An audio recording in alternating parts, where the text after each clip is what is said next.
welcome to this Tuesday night live portrait painting demo. And I will, don't see if there's a couple people already here, so I'm going to go ahead and start the work. Need to find the right brush first. Okay, and what I usually do is I start by measuring this photo. This is a photo of someone who is one of my followers on Instagram. We've been putting up a series of 4 different photos to put up for a vote and see what photos people want me to paint. This one came in second place, so this is the second week after that last vote that I had, and so I tend to do the top 2 choices to do 1 week and then the next, and then I'll put up another group for a vote. If okay, see, I have one person there. That's whoever's signed in. Can you let me know whether you're able to hear me okay? Because I've had some problems in the past with the sound or the sound volume. I can always try to talk louder, but there's not too much I can do about sound quality. It's a little hard to do, which you just reminded me, whoever is out there, that I have to be charging my phone at the same time. So I'm going to go ahead and plug the cable in. Sorry for the bouncing around when I do that. Okay, let's get that back into place. Okay.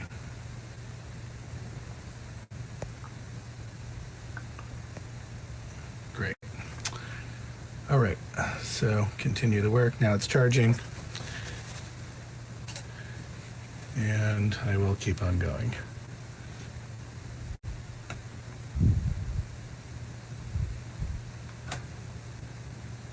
So I'm just measuring off landmarks. Oops, I drew that eye and I didn't even measure from the top, which is not a good idea. But luckily it is spot on. That's fortunate.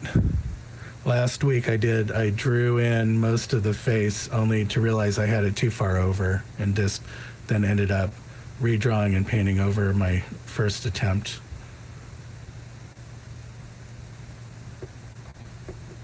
So what I do have here is that the panel that I'm painting is the same size as the photo that I have in Photoshop. So what I can do is just measure 1-to-1. It's what's called sight size, when something you're painting is visually the same size as the painting itself. So you can, what's nice about that is you can just look at what it is in your view. I do have it turned a little bit away from me so that it looks more square in the camera. So in that respect, it's not perfectly a sight-size painting, but this is the method that a lot of painters would use. 19th century realists started painting this way, and from the Paris écoles, from the Paris schools of painting, they would do live sight-size paintings of sculptures, usually busts, heads, and do highly realistic value drawings and paintings from those as a way of training.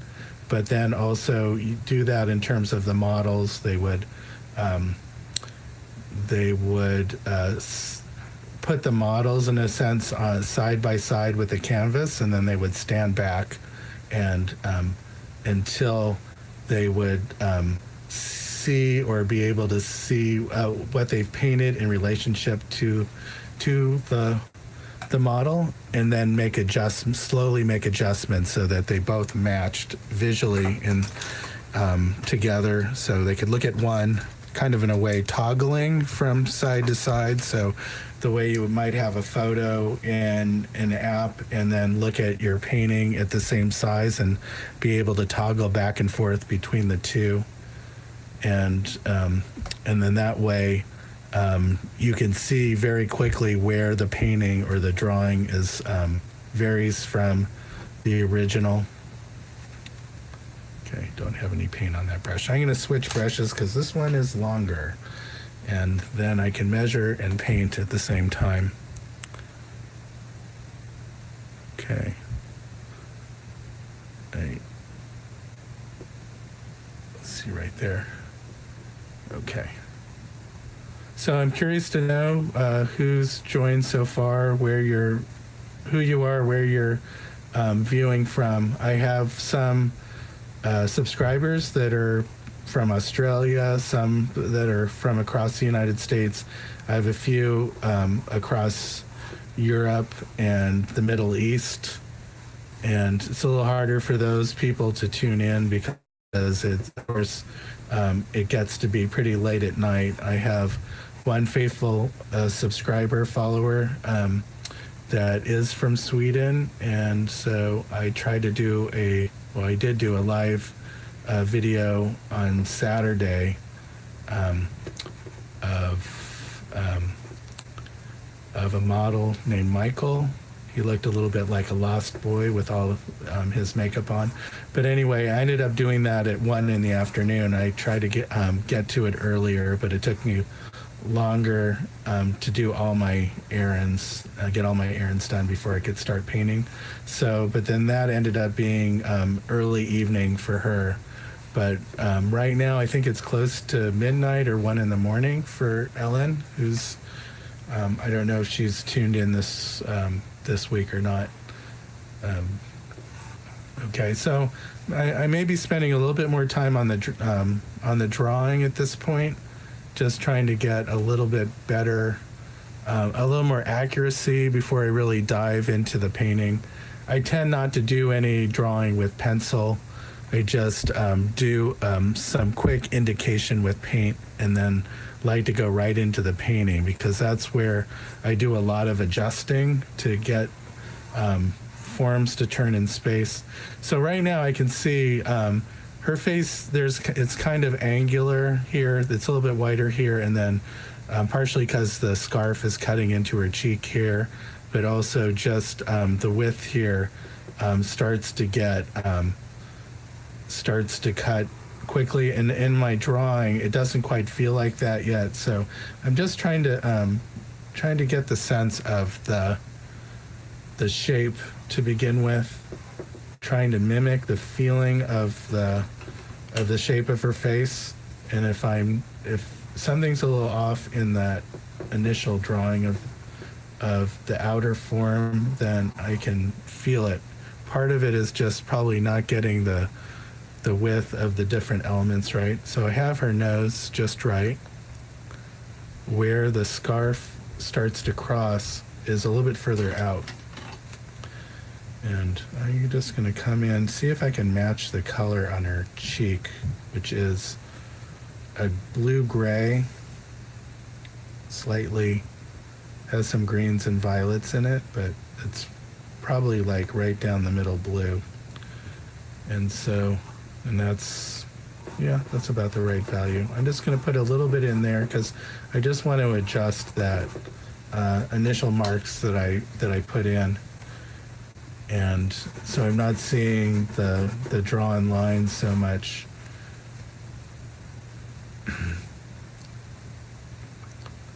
So I don't think I put down enough black on my palette for tonight, but there's not a lot of black I'm not going to be using a lot of black in this painting. The one last week and the one on Saturday had a lot more blacks in the background. Okay. You guys are being very shy tonight. That's okay.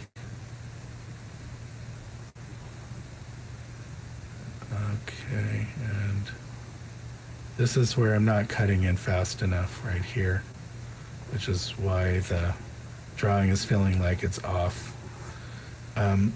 So there's a part of drawing where your brain wants to do what it thinks where something should be, even if the the drawing itself is, or the image itself, or the resource, or the model is really quite different. You're trying to adjust just to what your brain thinks it should be. And so that's why initially this drawing tended to be really much further off, because my brain wants to think that that where her scarf is cutting into her face is really the outline of her face, and I want to make it more normal, make it like this is actually where the bottom of her chin would be, and this is the shape of her jaw. And of course it's not like that. The scarf is cutting into it, so it's really quite different than what my brain wants it to be. And so I have to fight against that, really measure and see where things are, and then change it accordingly.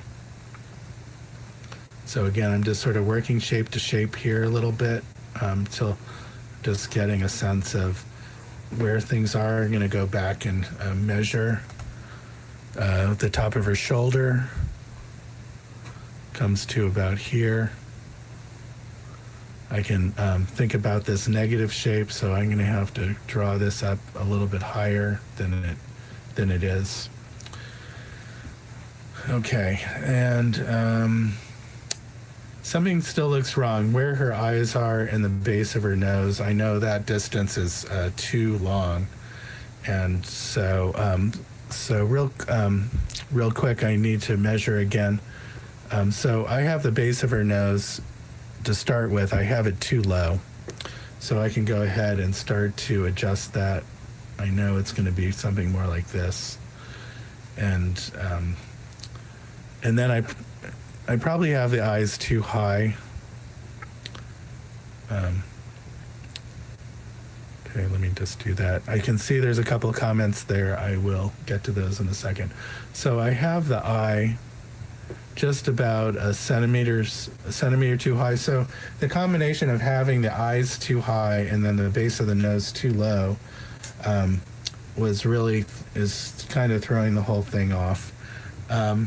So first of all, I want to say hi to Angela. Shout out to Angela. She's a coworker of mine. She's not an artist, but she does like to watch me paint, and so she'll be watching and multitasking here. But she usually also helps me by being my sound check, letting me know if I'm talking loud enough, and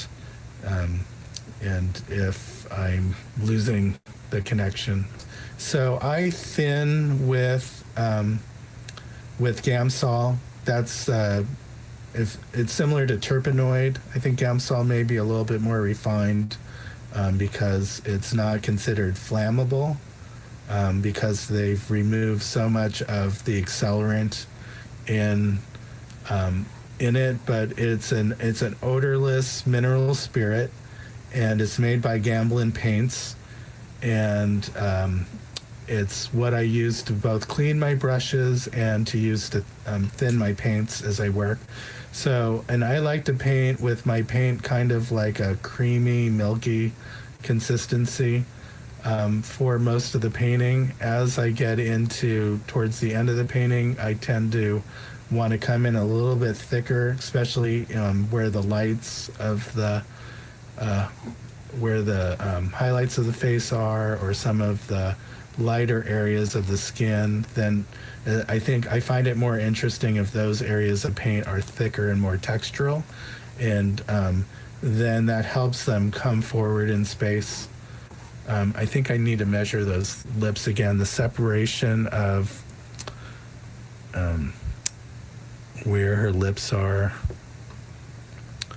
I have it just a touch too low, so it's something just like that. Okay. All right. So I was saying about the painting. So getting the paint to kind of sorry about that. Getting the painting to kind of a creamy consistency gives me, in a way, a maximum amount of control over the values in the painting, and I can go back and I can get a fairly smooth surface and blends Also, it helps with the painting alla prima, where you're painting wet into wet, and that kind of wetness of the paint helps colors mix with colors that you've already established on the panel. I like to paint on panels more than I do on canvas, just because I find the weave of the canvas a little bit too distracting. I know you can get like a primed linen, you can get it fairly smooth, where you're not really seeing the texture of the duct weave. And I just there's something about panels I like. I also can control the surface. I can put gesso on them, and then I can go and sand them a little bit to get just the right amount of tooth and absorbency that I want.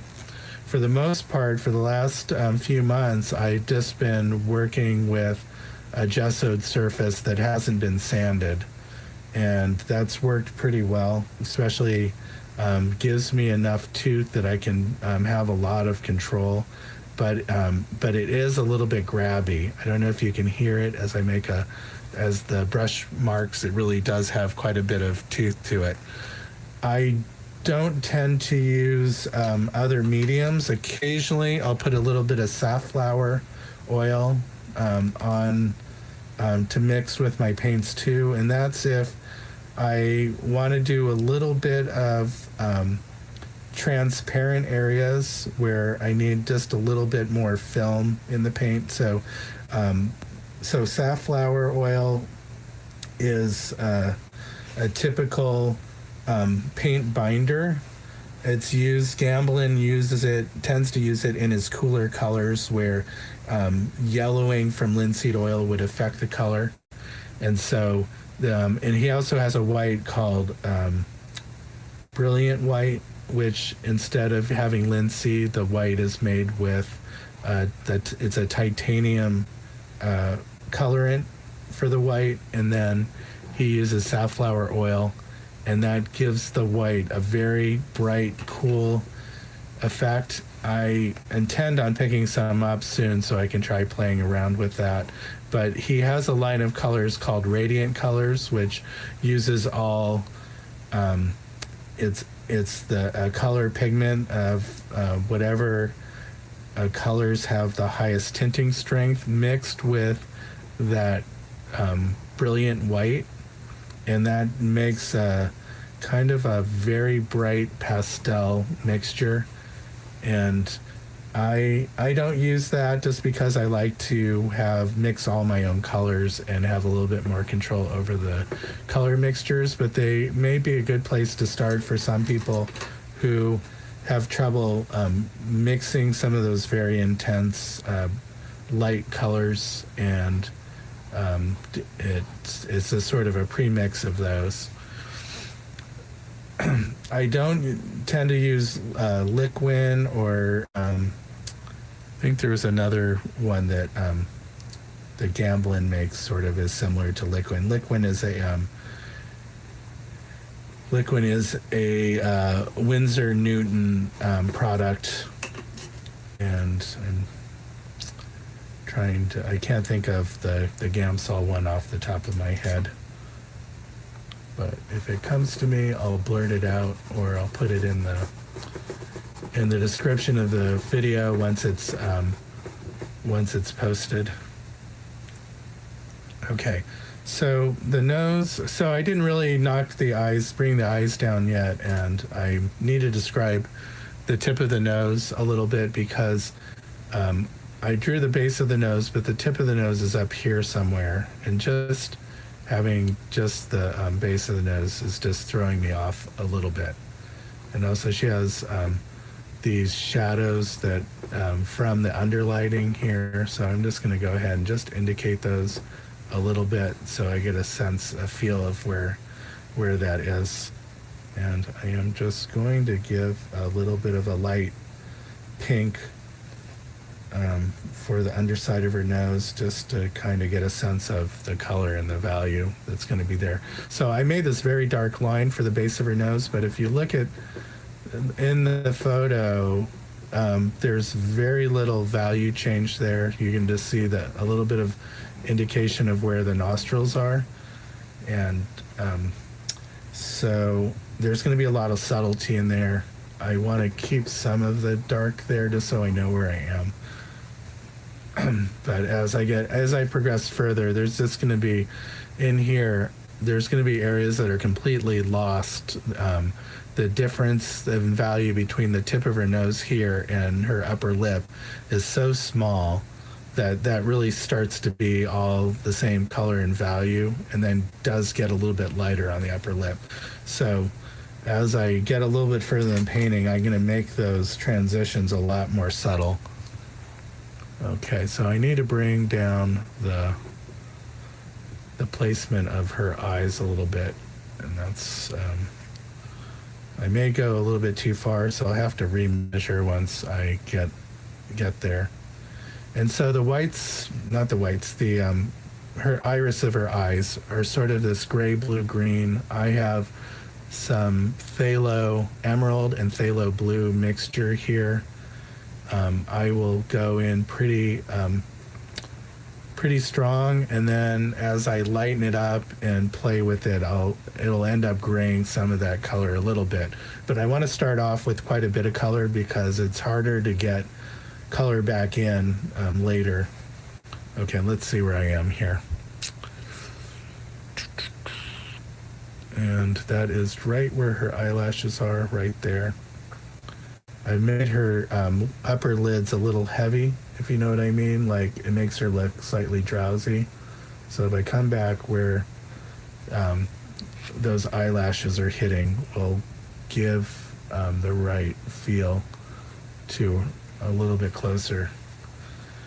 Okay, and every art class that I've ever taken, head painting class, the instructor has said, do not paint the highlights first. Well, usually they say do not paint the eyelashes. But in this case, it wouldn't hurt so badly because they're all sort of grouping together. You don't see like separate hairs so much. So I'm just going to indicate where those are. But I really like, even though I'm wrong half the time, I like just putting in where the pupils are and then throwing the highlight right in there.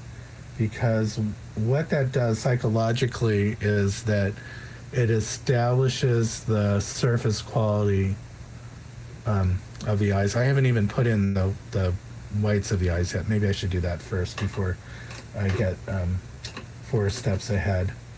I'm trying to find the right brush here for that. So this is kind of a small area that I need to hit, and I know it's sort of in this case, kind of a bluish gray, white. It's not white, and you have to be careful not to go too light. You're almost better off going too dark with the whites of the eyes because you need to have room for those very bright highlights to look like they're bright. And if you paint the whites of the eyes white, in which they aren't, there's a lot of value. This is more like 3 steps darker than a white there. So but if you look compared to where the highlight is in her eye, where it's reflecting the light, it looks like a window or something like that. There's this leading edge of it is almost pure white, and if you compare that to the whites of her eye, that's obviously a lot darker. So you need to give yourself the right value structure if you want to get a sense of realism and you want to get a sense of light. That light. Sorry, that light. I forgot to bring a glass of water here, so I may dash off at some point to get some ice water. But you need to have that value structure. You need the darks to be supporting the lights. If your darks are too light, or if you paint things like the whites of the eyes too light, then you don't give yourself enough room structurally between the light and the dark to be able to get that sense of light. You can get, a feeling of that it's a person's face, but without that sense of looking like light is bouncing off of the surface, then you won't get that sense of awe, that sense of it feels like something, an object in space, because you're not really making it feel like it's lit.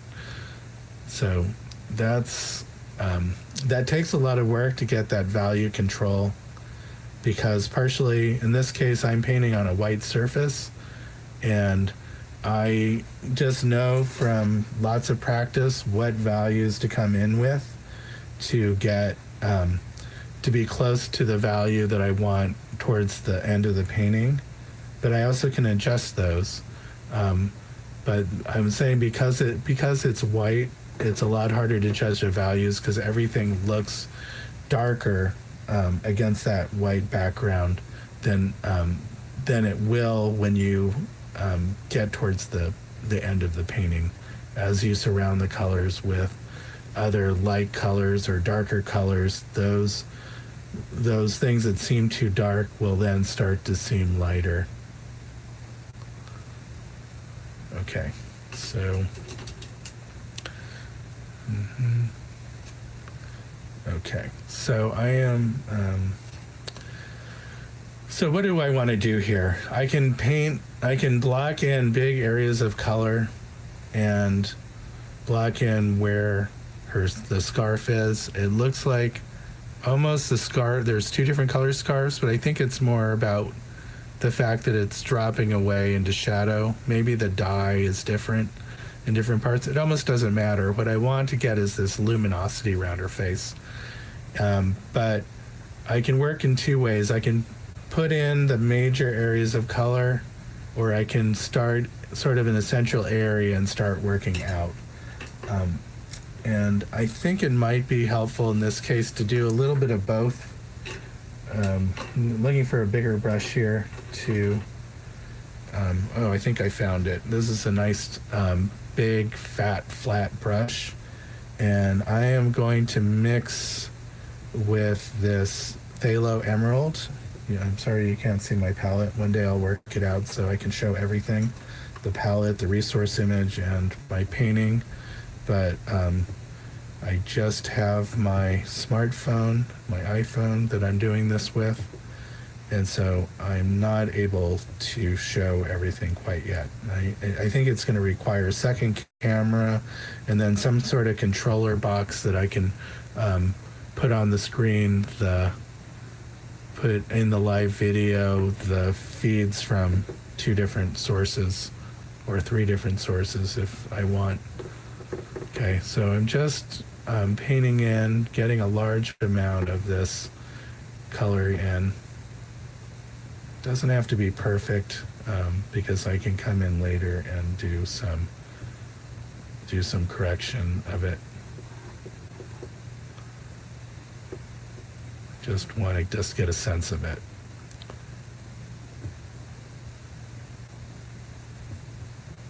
Okay, and I see there's that fold that goes darker. That could even have a bit of black in it to get the value right. Yeah, and even more black. So a lot of people presume that adding black to your color kills the intensity of the color, and it does a little bit. A black is a neutral, and you're mixing it with a strong color, and you're going to get a less intense color. But black is also a good tool for darkening a color while maintaining a certain amount of intensity in the color. Imagine you have a green that you want to make darker, and your choices are to add like a burnt sienna or to add black to it. So the burnt sienna is a complementary color, and when you add that complementary to the color, what it does, the first thing it does is it really pushes it hard to take the color out of it. And then it's also making it darker because burnt sienna is a dark, fairly semi-transparent, or maybe it's closer to opaque, but it's a darkish red-brown. And it really sucks the color out of that phthalo emerald. Or if I add black, which is in a way kind of a cool dark, and it's right towards the middle of the color wheel, then your resulting color mixture is going to be between black and that phthalo, and it's going to be much higher in color than what you would get than if you've mixed that burnt sienna with the green to get it darker. Now, if you had a dark transparent green, well, that phthalo emerald is a transparent green. I can just keep on painting thin layers of transparency until it's very, very dark. And that is the way to get the highest level of intensity out of that particular color. Okay, so I'm going to come in the other side of the face. And let's see, I have a few people there. Still, if you feel up to it, please write in, leave me a comment in the feed and let me know where you're watching from. I'm just curious. And some of you, I'd heard that some of you wanted to draw or paint along with me. Let me know if you're doing that. Then again, anyone who draws and paints with me, I will post your painting, only if you want. I'll post your painting or drawing to my Instagram page. I have about 15,000 followers, so I don't think that all 15,000 would necessarily see it, but you may get a lot more people to see it than if you just post it to your page. If you're a little bit shy about your work, you may not want to have me post it. That's fine. Only if you say that you send it to me and say that you want me to post it. Okay, we have someone here, Twin Cities. I assume that's Minneapolis, St. Paul. So you're, I think that's Central Time. So you're about 1 hour off from us. And so welcome to this portrait painting demo. Okay, so I have the colors that are surrounding the face. I'll put in a little indication of the hair, which is my palette actually doesn't have any of the earth tones in it. So I really need the black sometimes to get some of the colors that I need, darker colors. So like a black mixed with orange is going to get me something very close to a burnt sienna. And that may be too red actually for this bit of hair here. It's looking more greener than it is red, or somewhere in the middle, a little more neutral. Just want a sense of it to begin with. And I want to adjust some of these shapes so that it matches the photo a little bit better. And that will help me along as I get further in the painting, really judging where things are. Gotta get those eyebrows up a little bit higher, I think. Let's see. Top of her eyebrow is right there. Okay, I got that. Same, this side just looks like a touch higher. Okay, have my big hammer of a brush right now. That's fine. Sometimes you can get certain effects with larger brushes that you can't get with smaller brushes. You really can get the sense, the feel of the brush strokes, especially if you're coming in with a lot of paint and a loaded brush with a big brush and you're coming across a good length of the painting. You can't get that sweep with a smaller brush. You just, you may feel like you don't have the same amount of control, with a big brush, but you're not going to get that kind of active liveliness that you would with a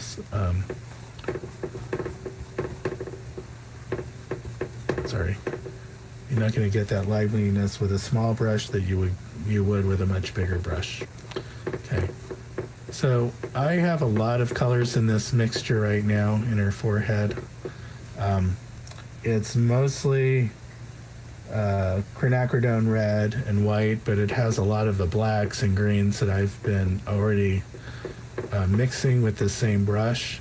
If I wanted a much cleaner color, then I would have to do a bit of cleanup first, but that's okay.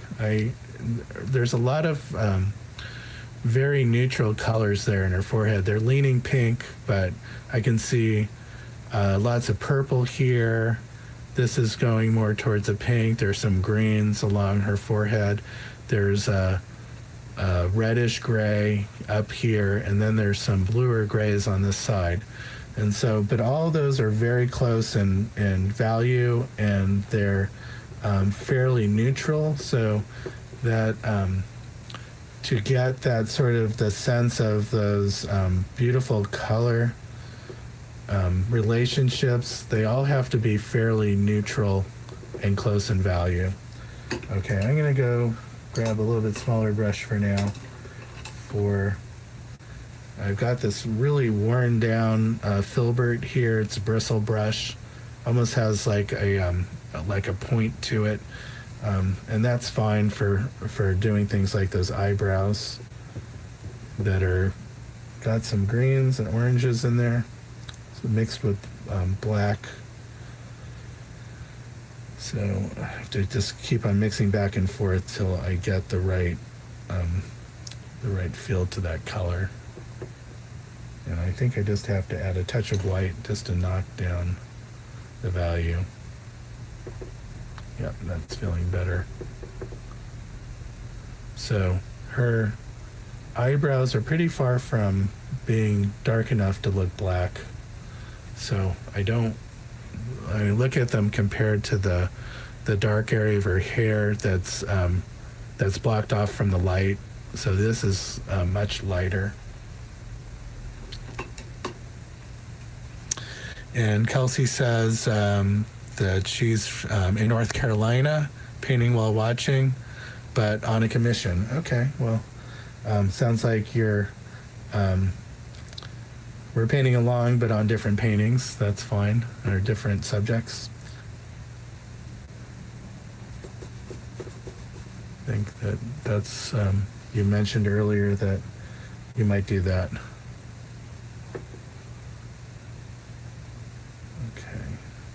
So I'm going to just try to get a little bit of those violets in there. I'm not really going light enough yet. Okay, there. That's a little bit better. There's going to be, when I start to get these values reading right, some of those color relationships are going to be really lovely if I can hold on to enough color in them so that you can see the color changes. I didn't really do much in terms of playing around with the levels of this photo. Sometimes I can tease out a little bit stronger colors if I play around with it. And there's one that I did, a time lapse that I did several months ago. It's a video that I talked about. I really struggled, and I talk about what I went through to get the painting to work. But what I did before I started the painting is I really pumped up the color in Photoshop by adjusting the values and the color separation, color saturation with some of the filters before I did the painting. And sometimes I'll let the photo to be exactly where I want it to be before I touch any of to actually start painting. So I get the photo as close as I can to looking the way I'd like the finished painting to look. Okay, I I'm going to put in some of the lights that I'm seeing in her iris. So typically, I don't know if this is the case in this particular one because she's slightly underlit. It isn't the case, but normally when you have a light coming from above, the light passes through the lens and lights the lower side of the iris. So typically you want to just bump up the value, meaning making it lighter than the rest of the iris. In this case, there's sort of a little bit of light in the middle, and because it's underlit, I don't know if you can notice that, but it's her lower lid is casting a shadow on the iris itself, and it's just a small distance between the eyelid and the iris, but it's enough that there's a shadow there. And that getting that shadow in will help create a sense of depth in the irises. And I can see I did go a little bit too dark in the whites of her eyes, but that's okay. I can come in and put in a much lighter lights where there needs to be an accent of light, and that will help drive the whole thing lighter. When I get to a certain point, if I'm getting my colors and values and anatomy right, that it will just start to feel like almost photographic in a way, where it just starts to feel very real.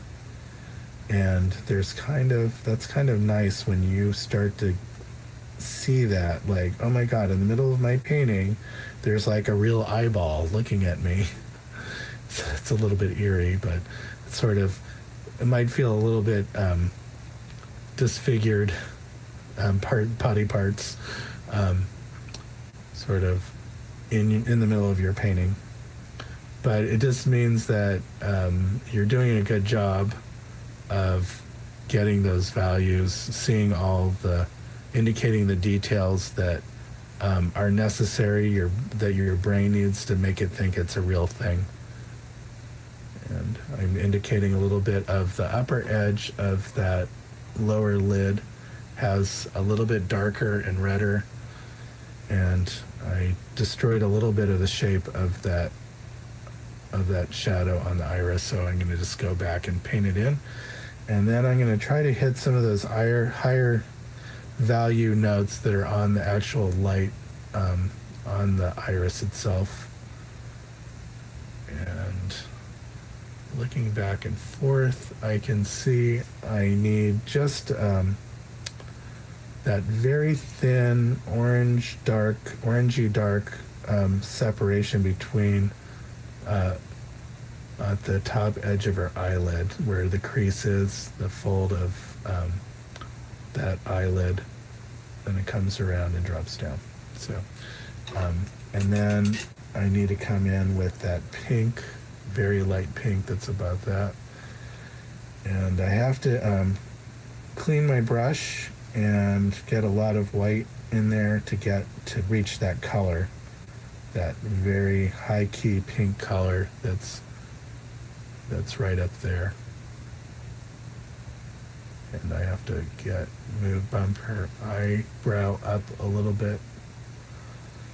Okay, so I do see there's just a slight value shift where that upper part of her eyeball, it's not really her eyeball, but there's the flesh that's over the eyeball, the orbital area around her eye. So here is like the skull right here has this opening that goes around here, and then you have the eyeball sitting inside of it, and then you have these fleshy areas that sit around that. So part of this describes the sphere of the eye, and then part of it is the flesh dropping in from the edge of the skull. It sounds kind of gross when I talk about it like that, but so being able to recognize where those forms are actually turning, and even though it's such a subtle change, getting those changes in are an important part of letting the brain know where those transitions occur, to understand what the form is doing in those spots. again, we have this subtle dark, well, not so subtle the way I put it in, but I can knock it back a little bit. It's subtle dark, but it's against this area, almost the same value, but there's a little bit of color change in here, and then it goes lighter as it goes up. So I need to come back in with some light paint. And so as I'm not, if you notice, I'm not painting every little color change. I'm not like a photorealist that I'm going to go spot by spot and match that color and value. What I want to do is get more of sort of those general forms looking right. And there's some lighter areas in this brow. There's a darker edge on the top, and then the hair thins out, so you really do see kind of the pinks coming through, kind of that greenish brown. So I don't need to paint every hair. I just need to get the feeling right, so that if you look at the painting as a whole, you're starting to feel what that thing is without painting every little detail. I don't want to get bogged down in the details themselves. I want to get the overall feel of it right, the simplifying it if I can, because it's that simplification that actually will make it read better. It's the distraction of trying to get every little detail that is gonna make it look stiff. So this is, this is the way John Singer Sargent painted. For those who are big fans of his, he was a master at simplification. Wherever he could simplify the form, simplify the colors down to just a minimal amount of brush strokes, he would do it.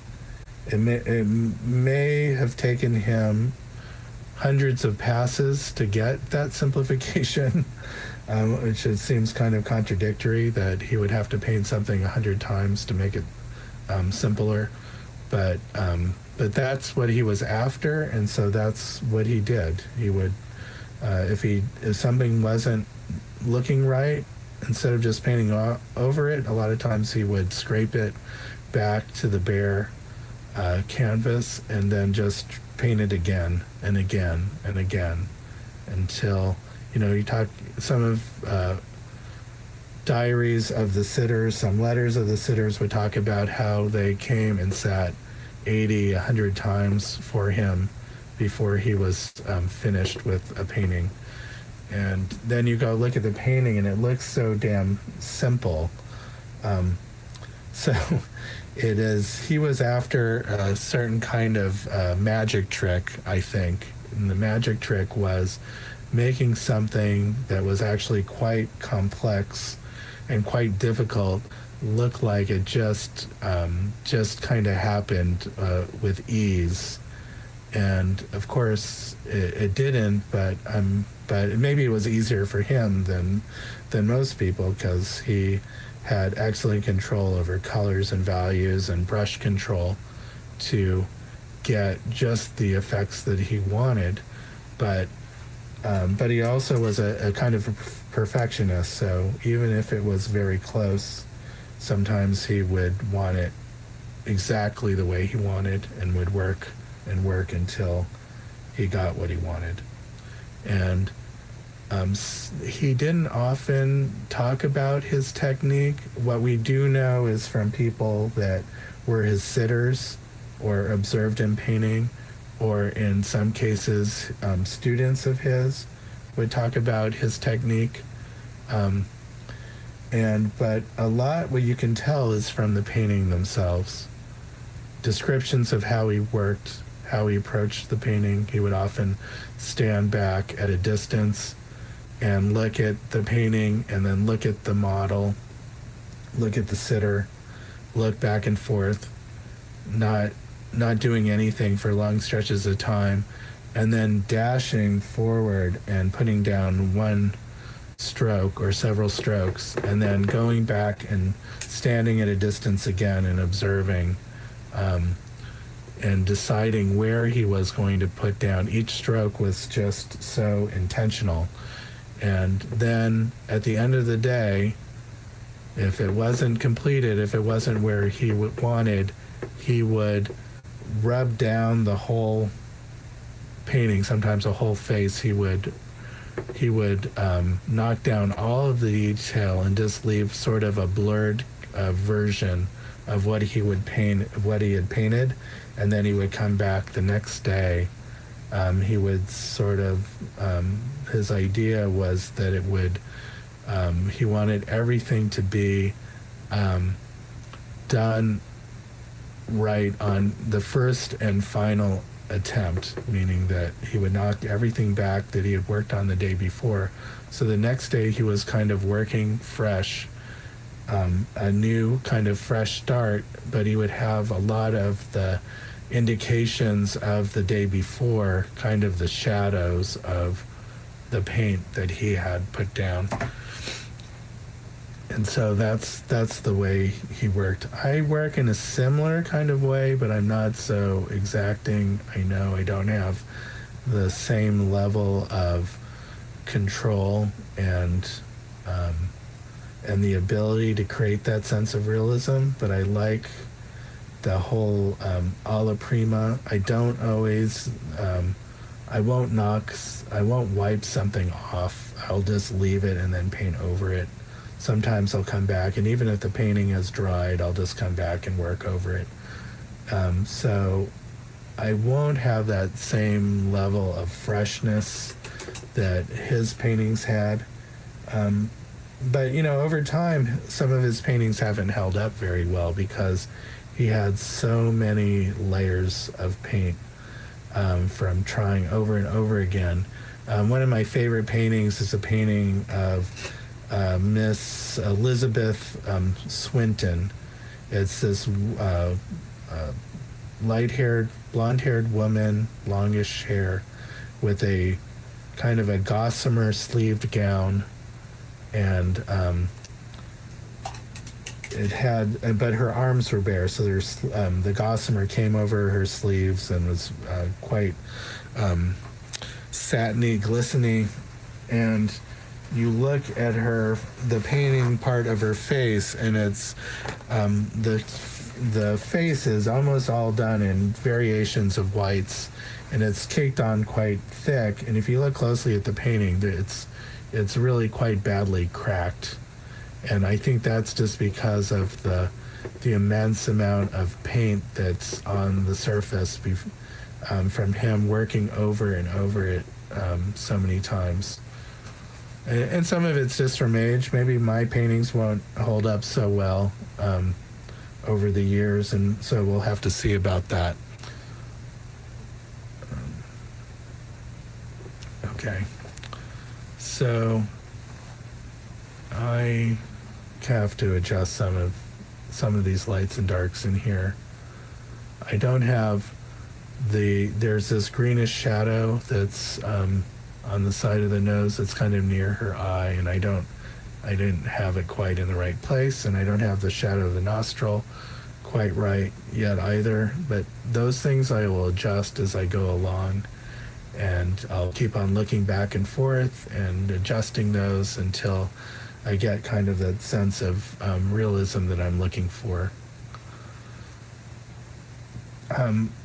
I think in a way my painting skills have progressed over the years because I can get more detail quicker than I used to. I used to sometimes paint whole paintings, just painting shape after shape and not really paying attention to the forms that they were creating.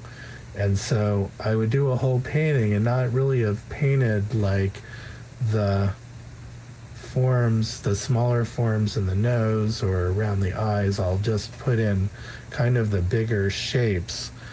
And so the painting will kind of be there, but it will lack a lot of the actual details that are there. But it would still work. It would just feel like a less detailed version of what the way I paint now. I just wouldn't be executing those details in a way because I didn't have the ability, the control to even get to them. I would be too busy working back and forth, trying to get some of the larger forms to be resolved. So I would just throw in a dark for the nostril and another dark here and another dark there and another color on the cheek, but it without all the relationships of the anatomy, sometimes it wouldn't all tie together very well. And so it just seemed like it would be missing something. Let's make sure I have the relationship between these two eyes correct. That tear duct is almost exactly in the same height as each other. I can measure to make sure that tear duct is there. That tear duct is, yep, they're just so close that I can tell one might be slightly higher than the other, but not different enough for me to struggle to get it in such an exact spot when there's going to be other things in my painting that are going to be further off. See, I'm no John Singer Sargent. Okay, so now I've officially run out of black. And let's get that eyelash comes down a little bit lower there. And so I can see something that's really off in her eyebrow there because I have it too far away from her eye. So once I've gotten the eye in, assuming that the eye is in the right place now, I really should measure that, then I have to go back and remeasure that eyebrow. So just visually I can see it's not right. Okay, so I have her eye very close to the right spot, maybe with a little bit of adjustment. Make the upper edge of that iris just a little bit higher. And I do need to throw in a light there. So I have a small square brush. It's a small flat. And if I get paint just on the corner of one of the edges, then that's almost like a detail brush. I can just put some light exactly where I want to because I have just a little bit of a dab of white paint sticking off that corner. And then I can just lay that little bit of thick paint right on exactly where I want it. And that may not be perfect, but it's pretty close. And with a little bit of adjustment, I can get it to look just like the photo and at least close enough for this, for the amount of detail that I have here. I'm just going to add a little bit of, okay, I'm actually going to turn my light a little bit. There's just not enough light on this painting there. Okay, so when I have this video, I do the time lapse, it's going to look like really dark, and then all of a sudden it's going to look a lot lighter. But I hope you can see it a little bit better now. I may not have had enough light on it before. Should have thought of that before, but I had the light turned away for some reason. I don't remember now. Okay, so looking at some of the forms here, I have this, again, a greenish shadow that's on the top part of the cheek and blocking part of that lower lid here. And then this, I don't have the edge of her face quite in close enough. It looks like probably something like here. Yep. I think that's closer to where it actually is. And so now I'm close enough, I can adjust some of the values around the eyes and really start to get a sense of realism here. especially if I redraw that crease in her eyelid. Or I'm not sure I actually drew it in the first place, at least not very intentionally. And just going to get a little bit of black on that, on the tip of my brush. See how slowly I'm painting? Sometimes there's this impression, if you're painting kind of loosely and impressionistically and painterly, whatever the terms are, that you must be painting really fast. And it took me a long time to realize that the painters that I really admired, the ones that had a certain amount of control, and I thought, wow, they're just whipping that brush around and they're just like a fencer. They must be so like a martial artist that they can just hit that mark just perfectly, just, flinging that brush around and just nailing it.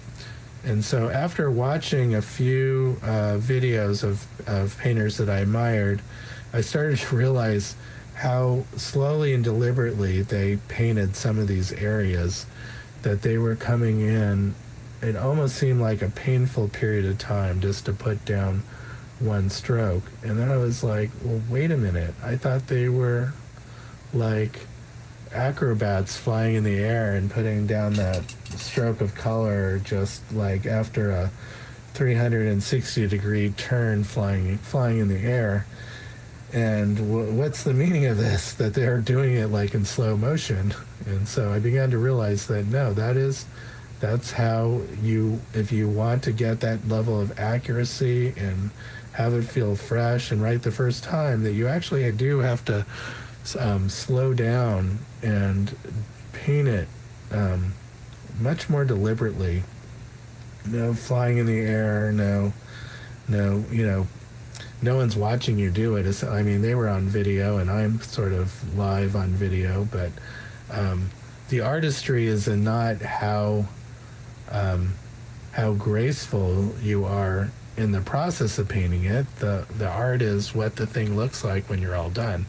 And to get that kind of sense of accuracy, you do have to slow down and be very intentful about what you are putting down. And it took me a very long time to realize that.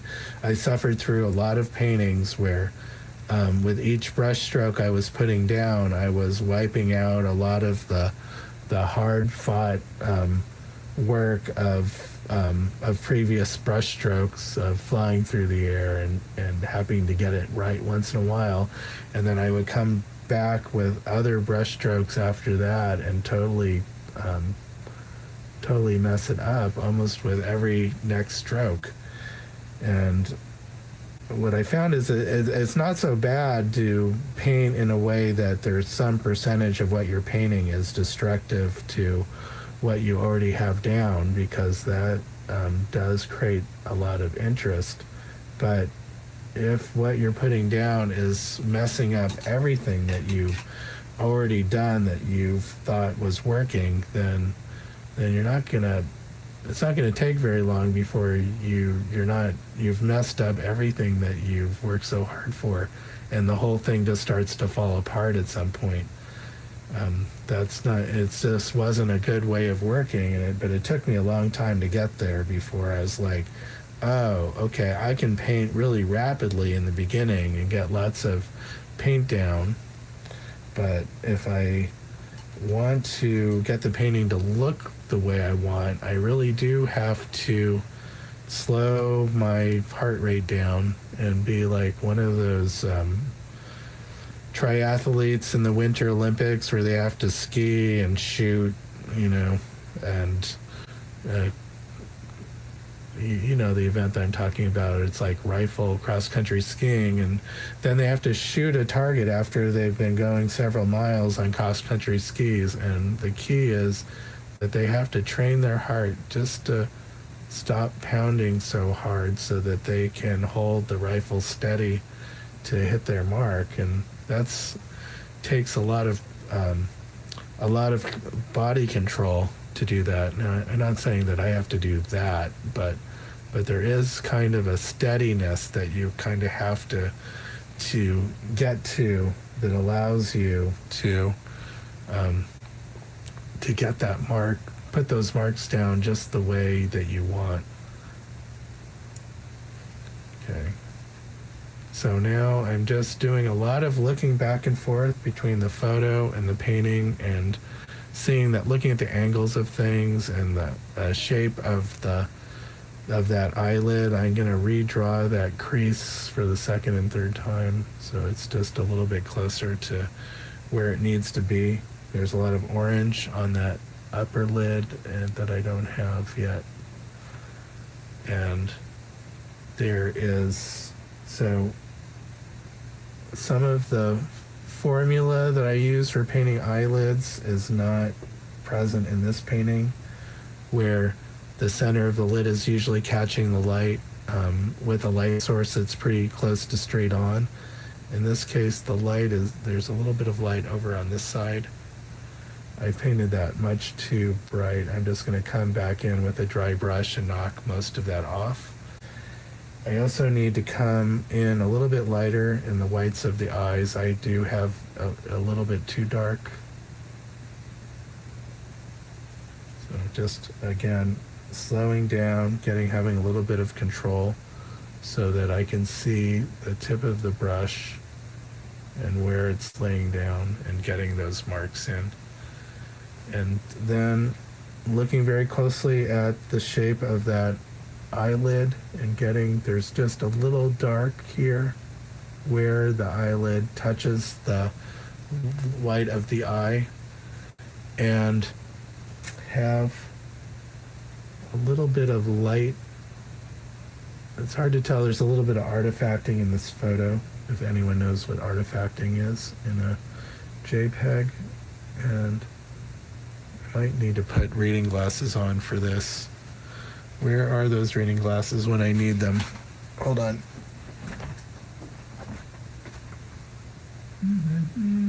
Don't know where I put them.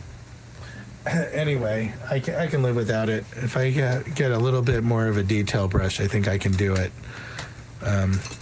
Well, here's a big fat detail brush that I haven't used yet, and so it has a perfect point on it, but that's like a number 12 or something. Number 10, I think.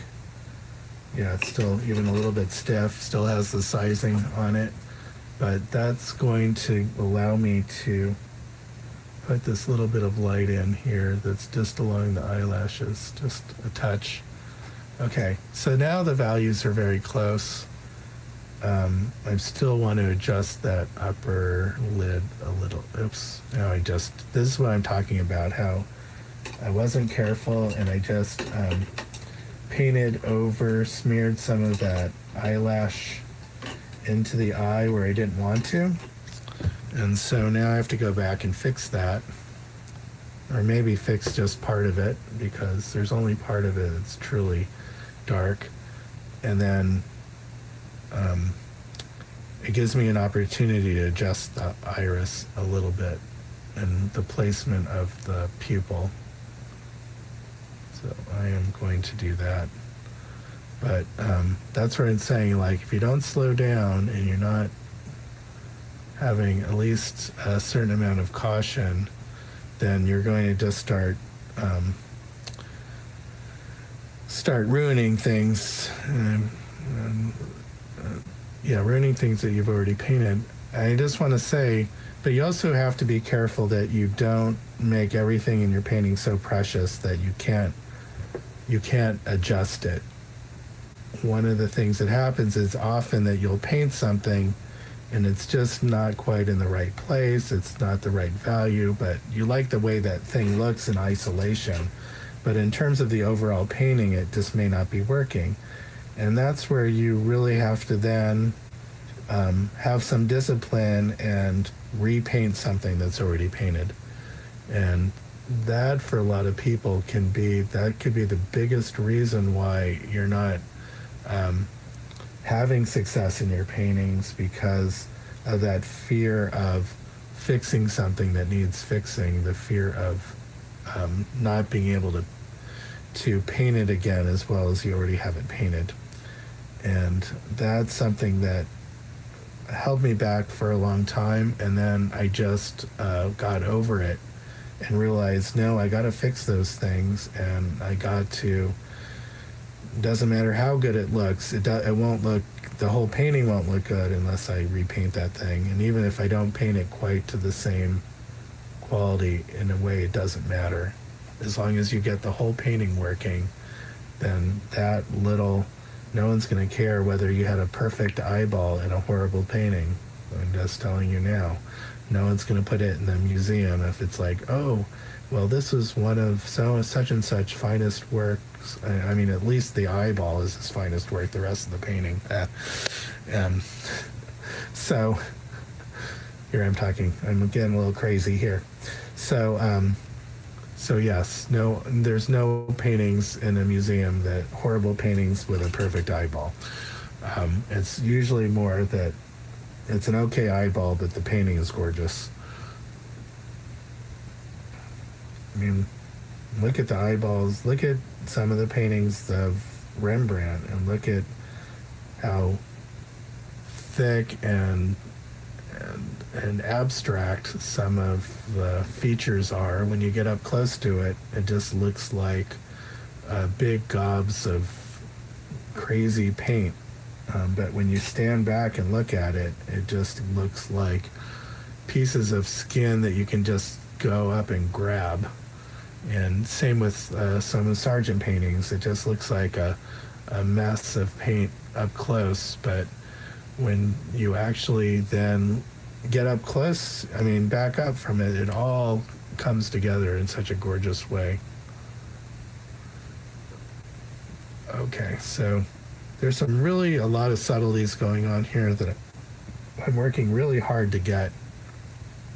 And it's going to take a little bit of back and forth before some of those things start to read. There's some pretty interesting yellow greens in this little corner here, actually, with a bit of black in it. Or I should say, I need to mix a little bit of black in it to try to get that color and value that I'm after. Okay, so still need to get the shape of this eye right.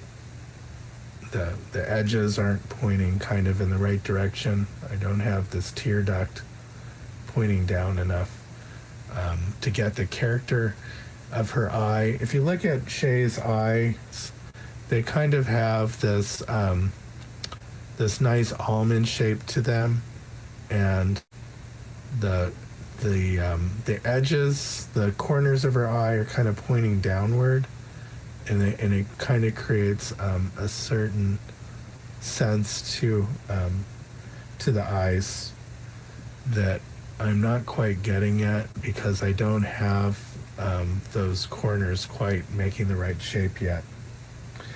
It's actually those little things that, besides the overall shape of the head, but it's those little things, those details about how the corners of the mouth are, how the corners of the eyes are. The correct placement of things is hugely helpful, but those little details are really what help build a likeness of somebody. Otherwise, you're just kind of generalizing, and it looks like, it'll look like a painting of a girl, it'll look like a painting of a person, but it won't look so much like that person until you get some of the subtleties of those details working for you, because it's those 1,000 little things that make someone look like the person that they are. And sometimes it just takes very carefully studying, what is the shape of that mouth? What is the shape of her eyes? What are the subtleties there? Okay, now I need my blacks to start to get the shadow area. Now I've just painted that really neutral, but I can come back in with some blues and greens. Okay, you guys are being awfully quiet out there. I know there's supposedly there's 7 of you that are tuned in. just let me know that I'm not here alone doing this. It's fine. I'm enjoying myself painting, and at least for the repost later, my commentary I think will help whoever tunes in. So that's fine. And I know Kelsey's out there. She's busy working on her painting, and Angela is multitasking out there somewhere. Okay, so her chin, I don't have it quite dark enough yet, so I'm going to keep on pushing the values darker on there, and the separation between her chin and that scarf, I'm just going to push a little darker. And now I really need to start getting the shape of her mouth right. Pasha's here joining us. Say hi, Pasha. Meow. Okay. I know. No one's paying attention to you. Everyone's on there doing their thing on their own computers. Everyone's ignored you. Okay. I'm going to take a second break to scratch Pasha's head. Okay. I'm getting a little bit of paint on you. I hope that's okay. Oh. Okay. Oh, you got some dried stuff on your fur. What is that? Okay. Well, I've got some people here watching me paint, Pasha, so I'm going to get back to that, okay? Okay, thanks. Okay, so separation of the lips, my go-to color usually is alizarin permanent. It's a very, very dark, transparent red that's excellent for getting sort of that dark, shadowy shape separation. I'm also going to come in, I'm seeing that my drawing of where the nostrils are a little bit off. I really want to try to get the character of the base of her nose. The wing of her nostrils have a particular shape to them, and I want to pay attention to that. And then the shadow from that underlighting starts to be apparent on the upper tip of her nose. And there's a little bit of oranges and reds coming into that, so I want to be able to express those colors there and just keep on dropping them down lower. And then right on the very edge, leading tip of her nose is a highlight. And I want to get that highlight. I may even exaggerate it a little bit because I'm not sure the other areas around it are dark enough to support it otherwise. And so if I go, I know it's going to be one of the lightest lights in my painting, so I'm just going to start off just punching it white, and I can always darken it up a little bit later. I tend to try to overcompensate in areas where I know that I'm not going to naturally paint something in the right direction. If I know I'm going to paint something too light, then I'll try to paint it too dark. And if I know I'm going to paint something too dark, or if I know that I'm not going to put enough color in something, then I'll try to punch the color a little bit. And that way I can always adjust it, but at least it gets me out of that space where I'm being too tentative with something or making sort of the same mental error over and over again.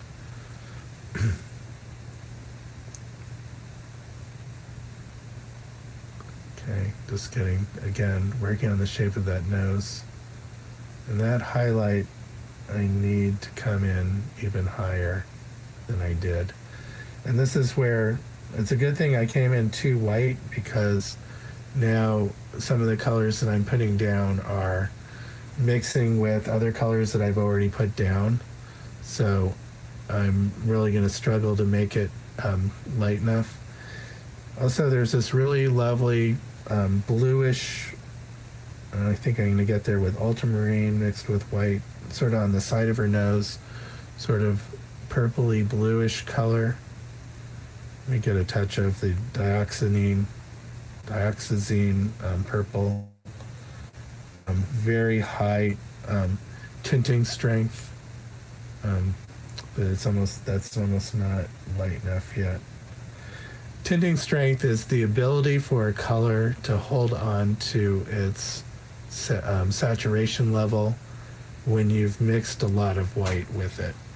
And this particular purple is the best of all the colors at doing that. Requires just only a little bit of that color mixed with a large amount of white, and it will still hold on to a pretty good amount of its color, where most colors will lose almost all of their intensity mixed with that much white.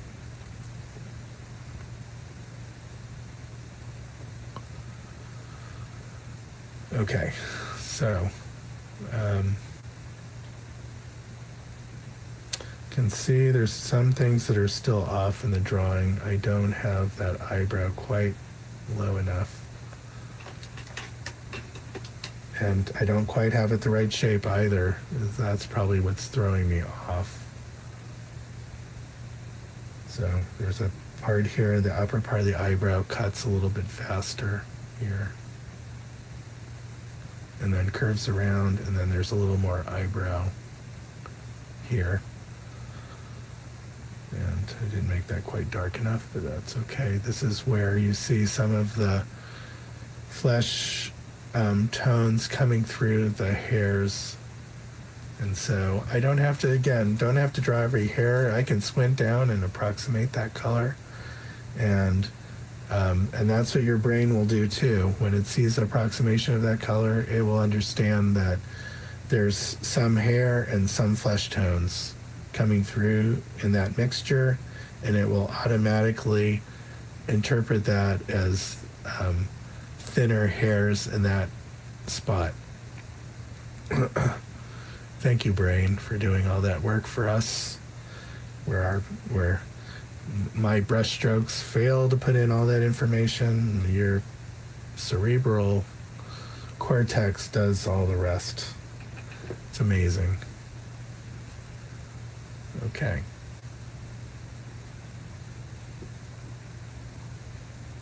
And there's some really bright blue notes. See if I can get it. Almost pure ultramarine blue with white right in up here. Oh yeah, there we go. That's the color I wanted. Where were you before? Okay. So again, that eyebrow is just feeling a smidge too high. I'm just going to come down. I'm just going to come down lower. Just going to move it down. I know when I measured it, it seemed like it was in the right place, but apparently it's not. So I'm just going to bring the whole thing down. Bring it all down, carve it up.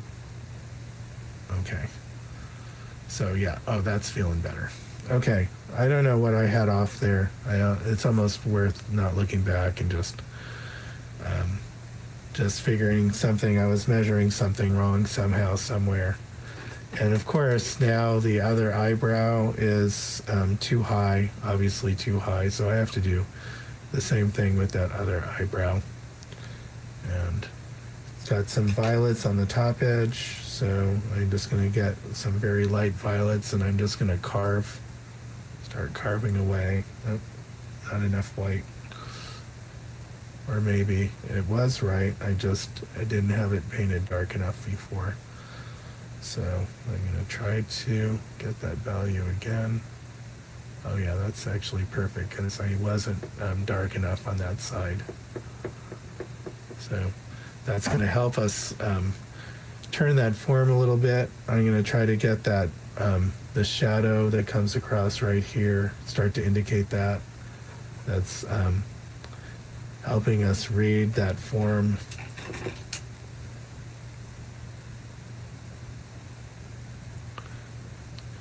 Okay, there's Melania Monet or Monetta that just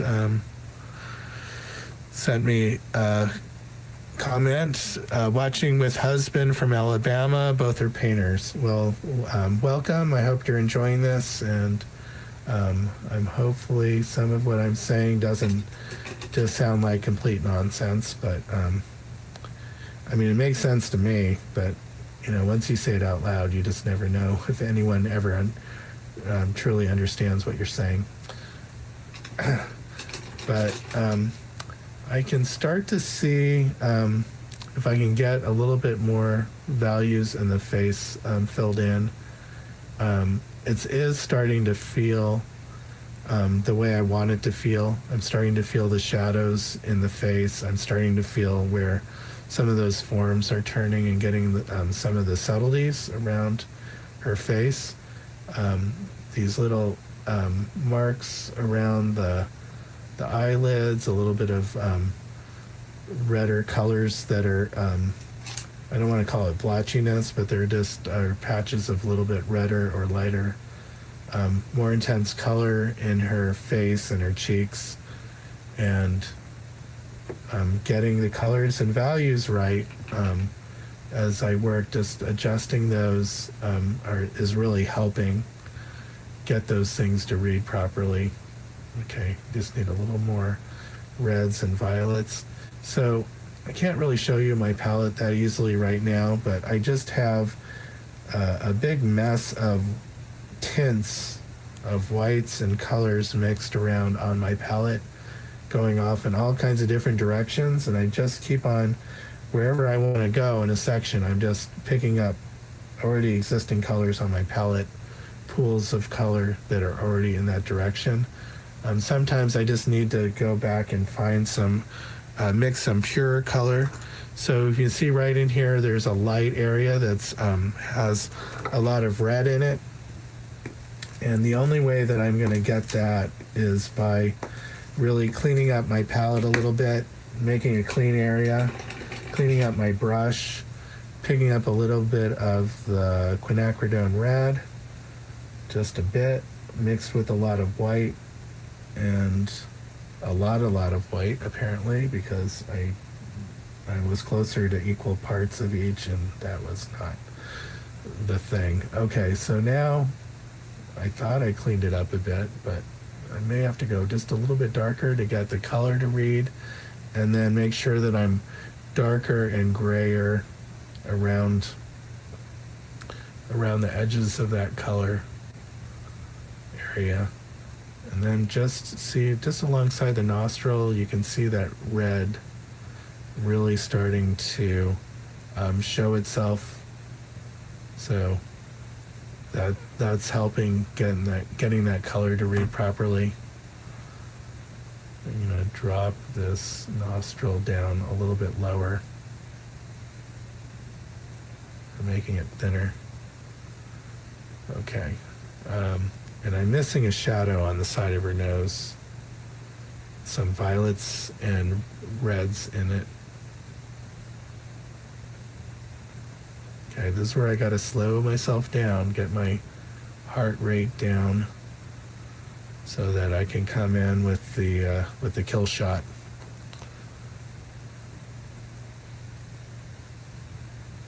Okay, not even dark enough yet, so there's just a touch of more neutral dark there, so I'm getting a little bit more black into the paint, and then there's a spot with a little more red in it. So gotta get some more red on the brush to get that. Okay, and some of that, this is a little bit of shadow here as I paint into it by accident. A little bit of shadow there that's from the underlighting. I think it's been a long time since I've done an underlit face where you have the tip of the nose, the under part of the nose be lighter, you have the upper lip that's lighter, you have the lower eyelids lighter than their counterparts, the upper eyelids or the lower lip. So the lower lip is facing up, so that's why it is darker.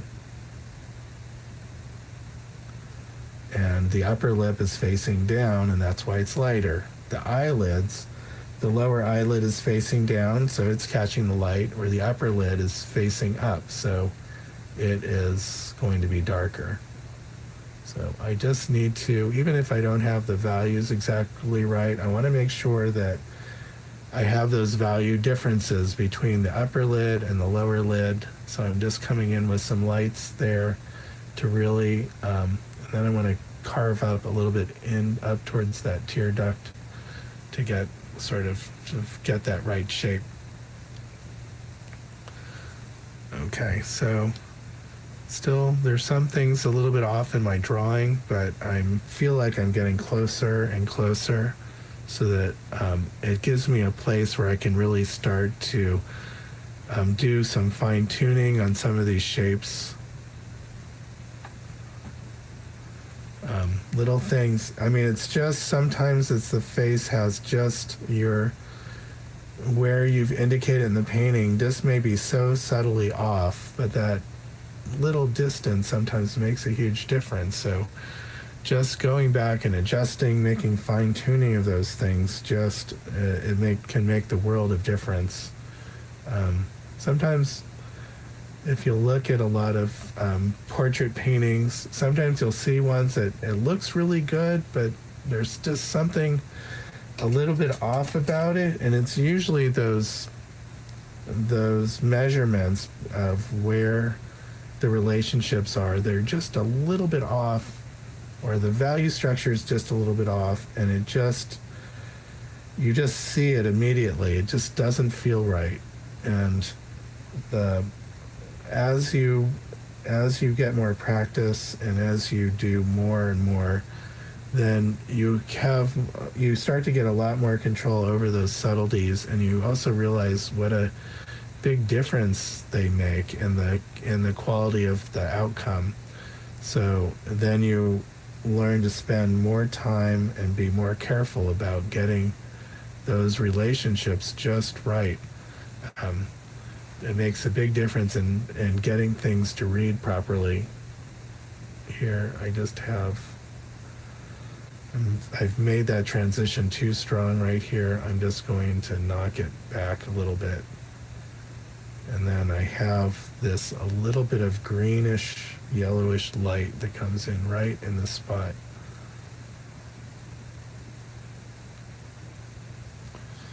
And then I do have it dark where it really should be light. So going in and adjusting some of those things should help. I have even the base of her nose, I kind of have at the wrong angle, and that's really important to have all of the major angles of the face aligned properly. They should generally all be parallel to each other.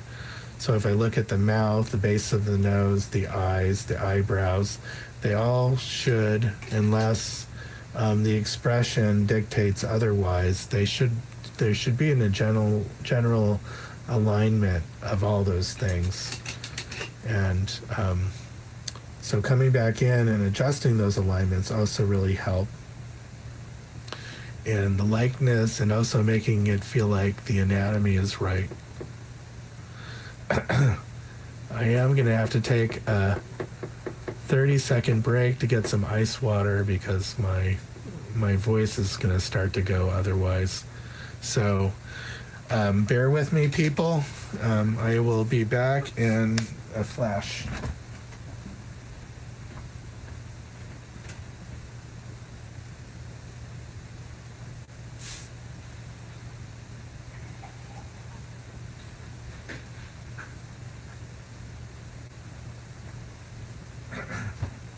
Okay, and I'm back. Oh, much better, much better. Yeah, so I'm still using Gamsol to thin. I'm essentially, every time I wash the brush, I have a little bit of Gamsol on the brush, and I'm keeping the paints kind of a fairly creamy consistency. That's just the way that I've been painting for years, and so I don't even think about how much thinner that I'm adding. I just adding little bit as I'm painting, and it's just, I'll know if the paint is too thin or too thick pretty quickly. Just gotten used to getting a little bit of touch of it on the brush as I go.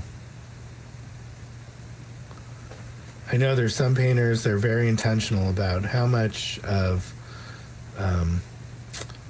Damar varnish or liquid or other things and in relationship to thinner and all these. And for me, it just gets too complicated. I like to keep it simple.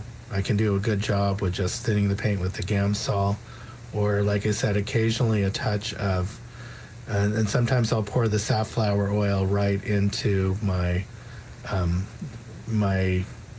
brush cleaning solution, so that every time I clean the brush, it's also getting a little bit of oil on it, and that helps keep the painting wet for much longer, keeps the paints wet, because essentially that those oils have a, it's not even a drying time. Oils don't exactly dry, they oxidize, and that's what makes them harden over time. They're not drying in the traditional sense that something's evaporating out of them. Like water-based paints, the water actually is leaving the mixture and just leaving the pigment with a little bit of binder. If it's watercolors, then it's gum Arabic is the binder, and has a lot of water. You're diluting the color when you use it to paint, and then the water dries out of it. In this case, the Gamsol is evaporating, but if you're mixing oils into the paint, then the oils aren't evaporating, they're just curing, and as they cure, they get harder.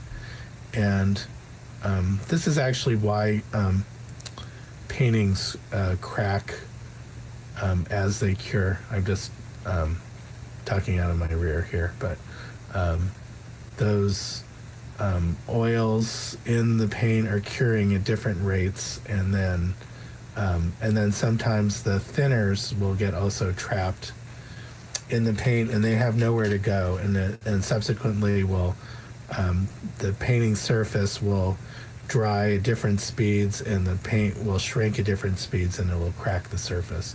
There's actually some very good videos online that explain it much better than I have, so feel free to educate yourself and go on YouTube and find some better explanations than what I just said.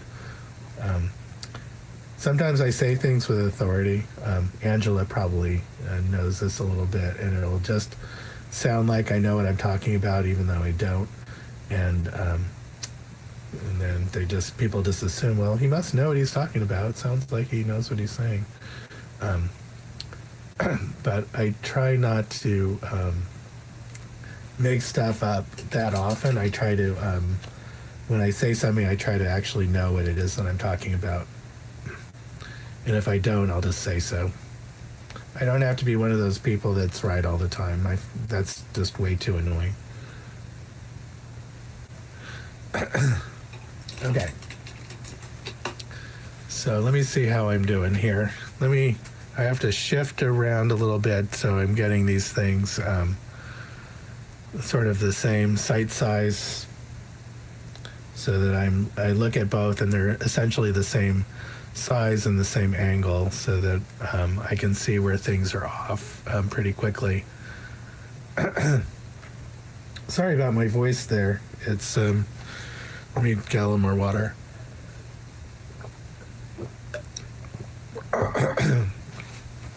Yeah. It doesn't help that I just poured a bunch of sparkling water. It's not really helping. Okay. Let's fix this edge. Okay. So I just actually made that edge a lot softer than it is in the photo, and I kind of like that because it feels like it needs to be softer to support the details in the face. So I will try to keep that if I can. And got a little paint on my monitor. That's not helping me see very well. I got some areas of light right here on the cheek. This is like reflecting the light right back at us. And then trying to get some of those light pinks that are right underneath the nose, around the philtrum of the nose. And that's a fancy word, just meaning that like groove shape around the nose. I just learned that a couple weeks ago, that it's called the philtrum, so I use it whenever I can because it makes me sound smart. But you don't need to know the names of everything to paint them. You just need to just get a sense of what they tend to look like, how things turn. You don't have to be a genius at anatomy, but you do have to like all the anatomical names for everything, but you just have to start to develop a mental map of the shapes of things in your head. As you paint them more and more, that map just gets better. It helps some people to know the name of each thing. It doesn't really help me that much. I'm a much more visual person than a literal person, and so I don't need the names to remember the shapes. I took some very high-level anatomy classes in school, and we went over the name of every major muscle in the body, and most of the bones, and that was sort of the exterior, that led to the exterior shapes of things. But what was more important for me was to remember the shapes. The human body is interesting to paint because you can paint it a million times and it will never look exactly the same. Each time you go to paint a live figure model, some aspect of it will be different than every other time that you've painted it. And so knowing kind of how pieces fit together and sort of what's making up those shapes is helpful, but knowing the names of them doesn't really do you that much. It's good if you're teaching a class, but if you're painting it, being able to call the name out of each thing is, at some point, it starts to be kind of irrelevant. Okay. What's important, though, is recognizing the subtle changes of things and how they affect your overall painting. So I have a lot. Cheek is lighter and has a little bit cooler color than the things around it. And I need those differences to get the light to read, and I need the kind of the softness going there to feel, so you start to feel the form, that softness around the mouth. So I'm just gonna knock back a little bit those transitions between one value and one color to the next. I want those to be fairly soft here. I don't want you to see the paint. I just want you to see, have a feeling of the flesh that's there. And I have to keep on doing that. I'm not really blending as much as I am just softening. I know it sounds like I'm blending when I say this, but I'm just softening the difference between things, and then I'll come back with a little bit of paint and adjust it. So what you are seeing kind of fresh paint coming down each time. If all I'm doing is blending, the whole thing will start to look terrible. So I see there's light here, and then it transitions into, there's a little bit of band of color along the edge of where it goes into more shadow. And then I get kind of a cooler shadow here. I want to I went a little bit too light there, but I want to add a little bit extra blue in there, because that will help this form. It's kind of sort of changing direction, so having that color change also helps you feel the sense of that light. Okay, and I'm having that little bit of that pink come down along the cheek there. Okay, so by now you should start to feel some of those forms. I'm not getting that color transition here into the shadow. It's like a little bit of a lighter blue before it gets into that darker blue. I'm exaggerating it there a little bit, and it not having the edge of that shadow shape in the right place. It really starts to change direction right below the eyelash here, and in the photo somewhere up there. So that's much here, and then the shadow, that means the edge of her face and the shadow where the hair is actually over a little bit more, somewhere around there. And then that scarf is cutting in much tighter than I have it. So if I can see those things and then adjust them as I go along, then by the time I'm done, more things will feel like they're right than wrong. Painting doesn't have to be perfect when I'm all done, but if I can get large portions of it doing what I'm seeing in the photo, then the overall effect will be right. It's okay to have some inaccuracy, but that inaccuracy has to be supported by a fair amount of accuracy. It can't just be that the whole painting is not accurate.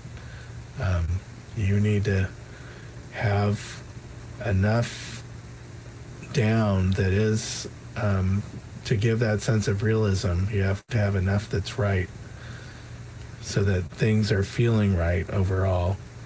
And sometimes those little bits that aren't accurate give the painting a lot more life.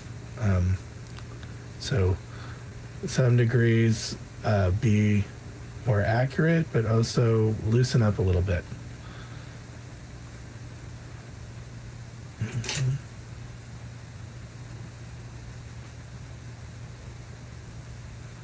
And one of the things I've been doing lately is I've been giving myself much stricter time limits on the paintings.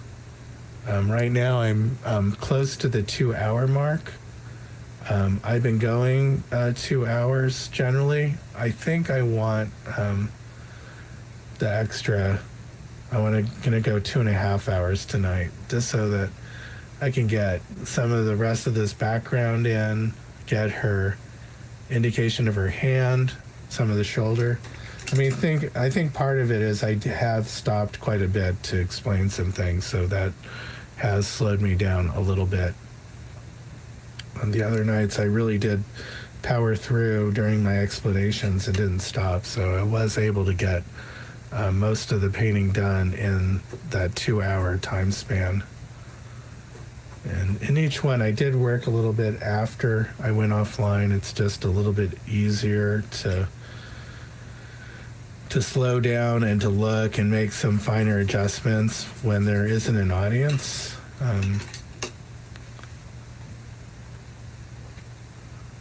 Okay.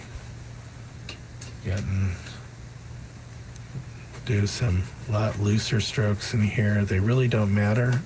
The looseness is, in a way, for some of these supporting areas are almost necessary to give more importance to the areas of the face that are painted with more detail.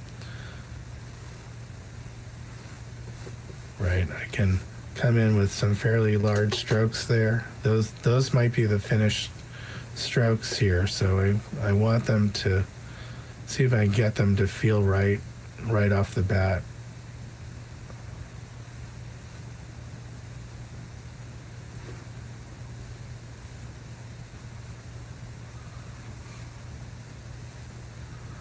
Okay, a little more blue in that. So I have this shadow that's of this scarf that's a fairly intense blue. Let's see, got the edge here, got a fold. Her fingers are up here. Her pinky. It comes down to that corner. Then we have more of the dark blue, greenish blue.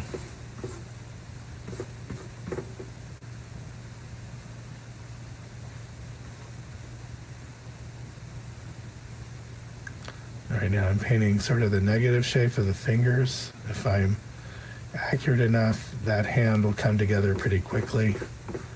If not, then it will be a painful process to get it to read right. Time will only tell.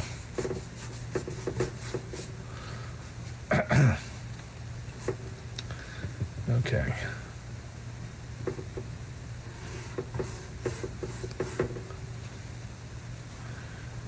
So I have a lot of the light effect working in the face right now. I don't have to be, again, as exact with this scarf in this part of the painting. And I really want to show off some of the brushwork. So if I do this right, okay, I'm going to need a little bit of black in this.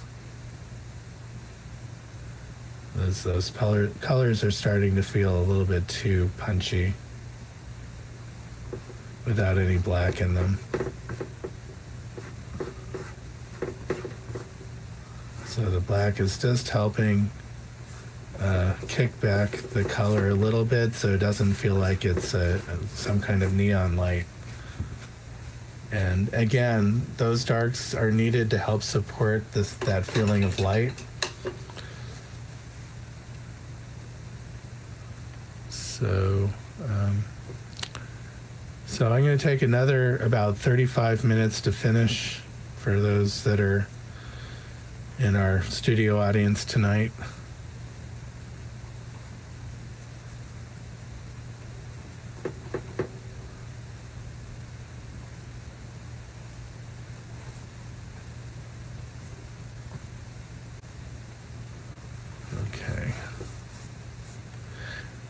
For those of you that are tuned in that aren't subscribed to my channel, I highly recommend that you subscribe and click on the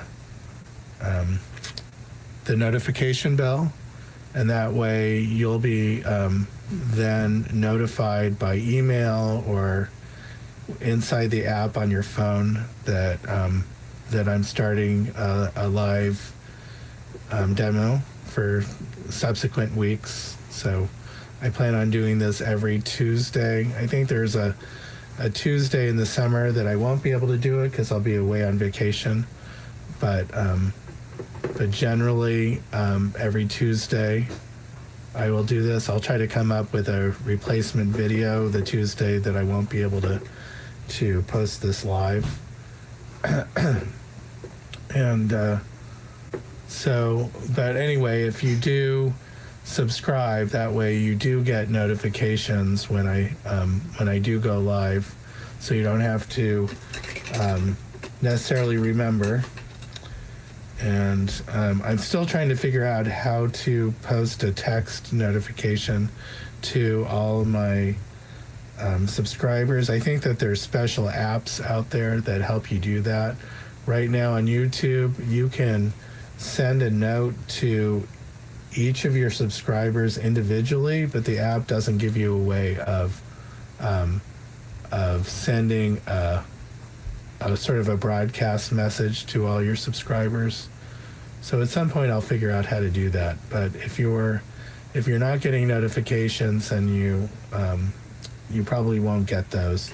YouTube, when you do something, when you post a new video, YouTube lets your subscribers know sparingly. It's part of the algorithm. It allows them to test the likability and the value of a video to some of your subscribers before they release it to all your subscribers. So unless you say you want to get all notifications, you're not necessarily going to get those notifications. That's just how the app works.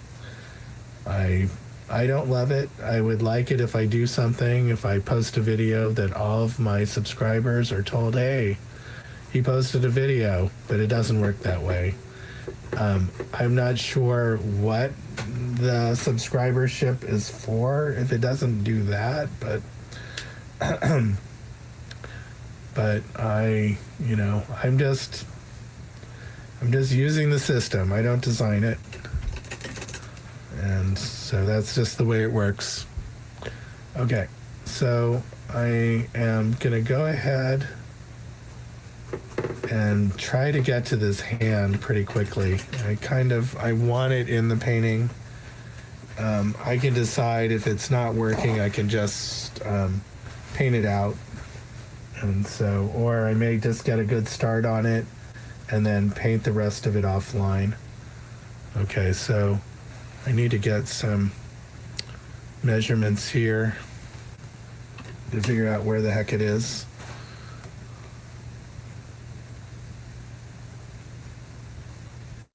So the top of it starts right there.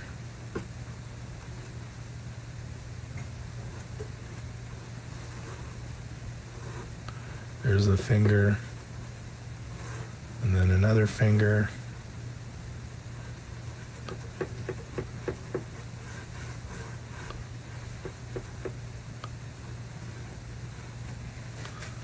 And then we have third finger coming down, and we have a shadow in between the fingers, and then there we have the pinky, which is a little bit pink.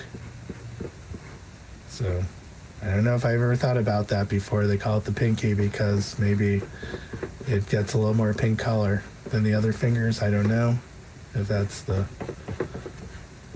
idea of where that name comes from.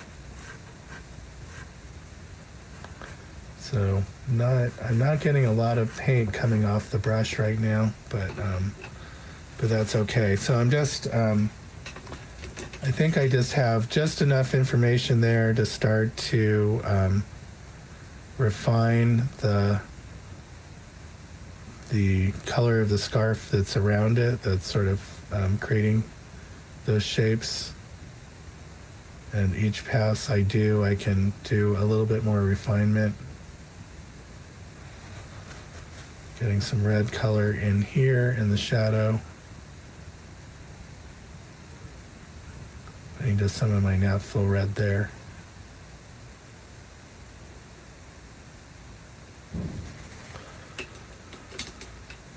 Okay, and you can see the palm of her hand here, so I'm just going to put in a little bit of orangey white color there, and it has a little bit of a green reflected light along the edge of it, and then some dark of the scarf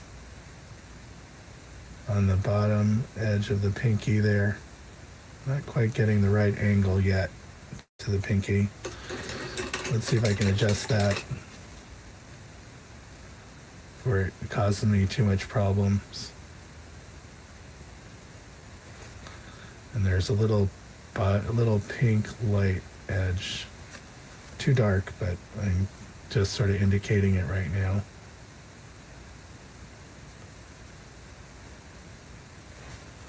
Let's see if I can get a little bit better with the shadow here.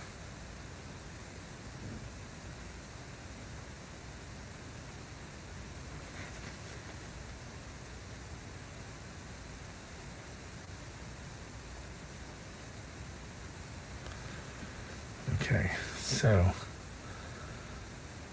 let's see. I can get some of this to read.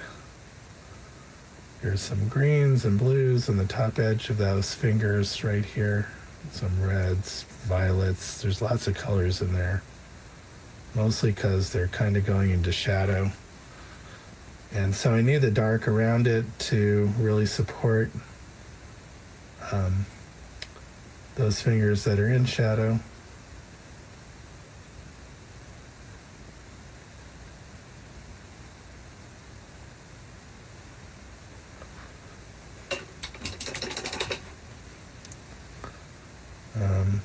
I don't have any white left on my palette. That's kind of working against myself if I don't have the colors that I need. It's one of my bad habits is I'll keep on painting even though I don't have the color that I need to get the mixture that I want. Oops. Okay, excuse me. Wow. Trying to pull the colors out of my bag. And then I might as well dig for the black while I'm here.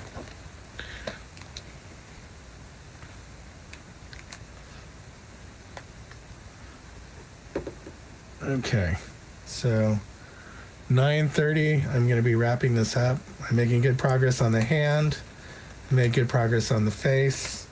It's still looking a little mushy, but I think I have enough time to get done everything that I want to without boring you guys to tears.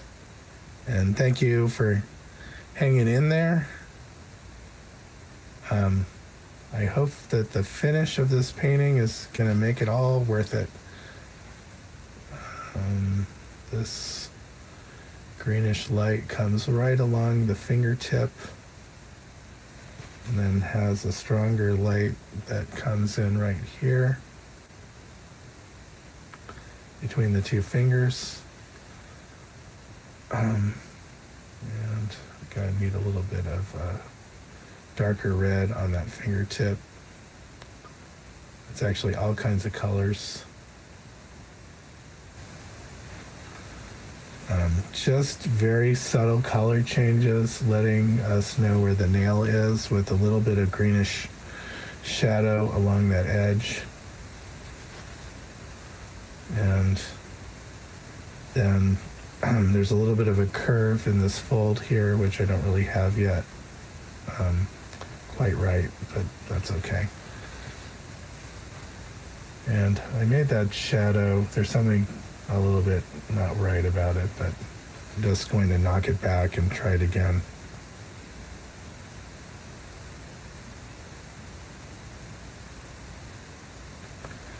Okay, that actually is feeling better, even though there's less detail than before.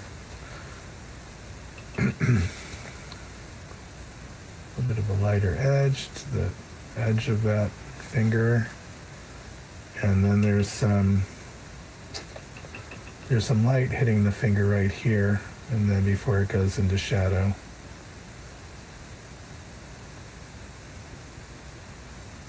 And then that light shows up again towards the fingertip. Don't really need to paint so much detail. I just need to get the right amount of detail in for it to read properly. Getting the exterior shape, though, is really important to getting this to read.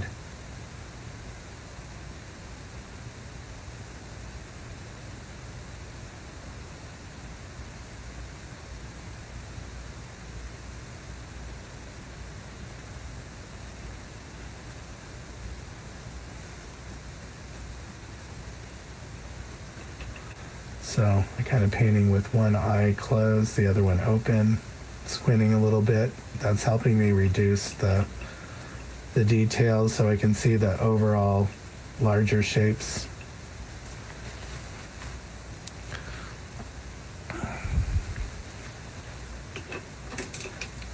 Okay, now if I just get this lower edge of the palm right, I think this hand is going to start to pull together.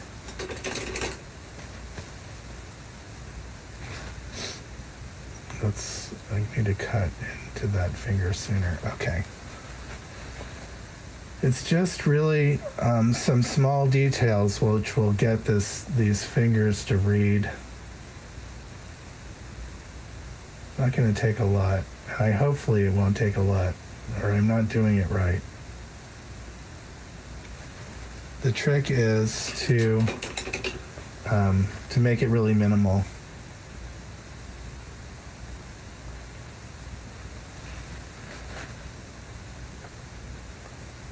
Okay, got a little bit of highlight there, and a little bit on the edge of this pinky. And then if I'm reading it right, the palm is just darker than what I have it. And so if I push that darker, then hopefully I'm going to get that pinky to read. Well, almost there. It just needs some of the lighter color that's there.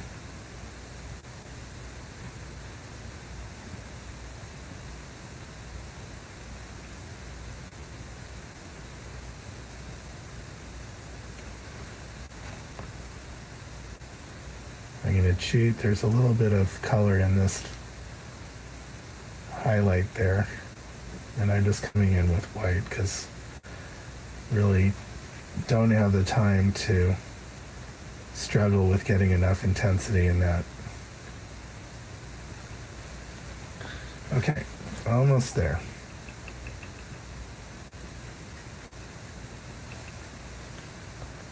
Almost there. I'm just going almost pure yellow and white here to get the sense of light hitting that.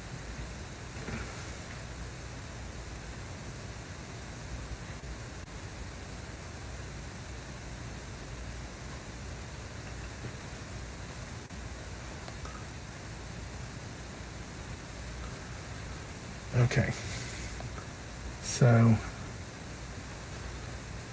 I'm not going to put in much more detail than that.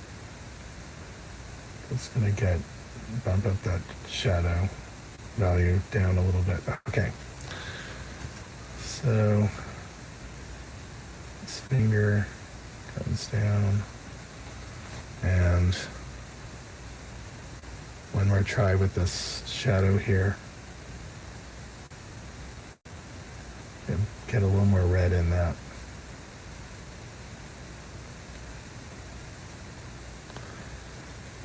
And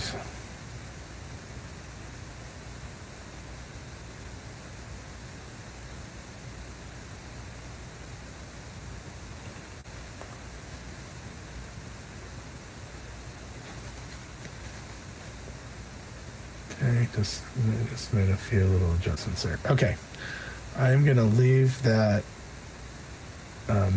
those fingers pretty much for now so that I can finish off the face and then come back in and see if it needs a little more work later. But I think I kind of have got the overall feel of it now. Let's adjust this right up here.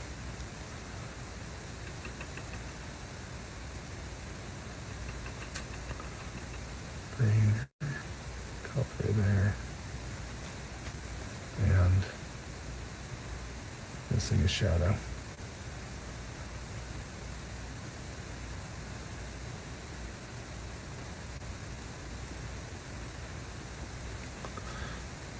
Okay. The fingers are pretty close. I have a couple things wrong, so they're just not quite reading yet, but pretty close. Okay, so let's finish off that face. We got about 20 minutes here to do it. I'm gonna just leave parts of the panel white. I think I just want to fill in this little bit of bright tealish color that's here in the. This is going to also support the hand a little bit by allowing those lights to feel like they're the right value. Okay. And let's See if I can soften up the shadow shape a little bit.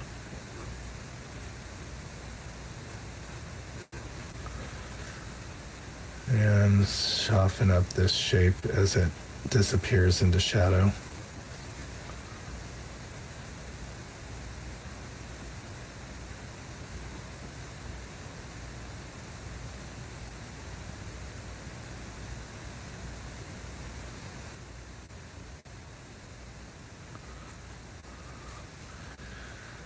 Okay, let's make the face work.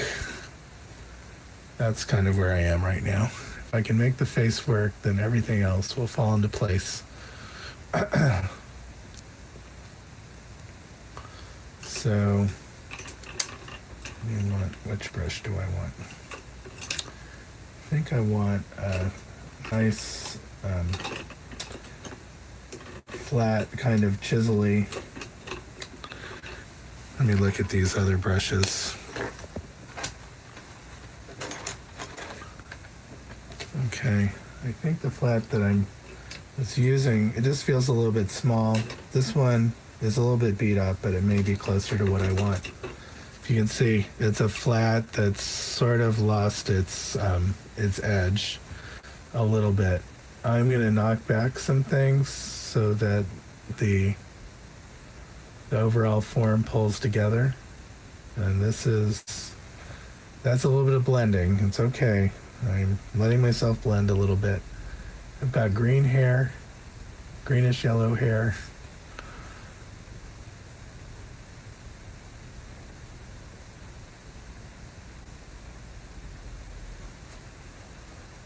Okay, and then the edge of her face, I do think I need to make that edge softer. Well, I have to make it in the right place, but it does have a little bit of different shape to it than I put. But if I can soften up those edges a little bit, I think that will help pull the details in her face forward. I'm starting to be a little more intentional about my edges. I used to just copy all the edges that I would see in the photo, and photos tend to make most edges pretty hard unless you're really skilled photographer and know how to get the aperture settings so that you have a good combination of hard and soft edges. But as a painter, I can decide which edges I want sharp and which ones that I don't. I want to just have a little more contrast there. And I'm giving her the wrong shape. Okay. And got a little bit too much crap in the paint, but that's okay. That's helping support that that light that's hitting on the cheek here. Okay. So I'm just really, as much as I can, adjusting the values around the face, making sure that the lighting effect is working. Wherever I can maybe exaggerate that or support it a little bit, not get too crazy with the values, but just really squinting hard so I can see like where things are darker and lighter.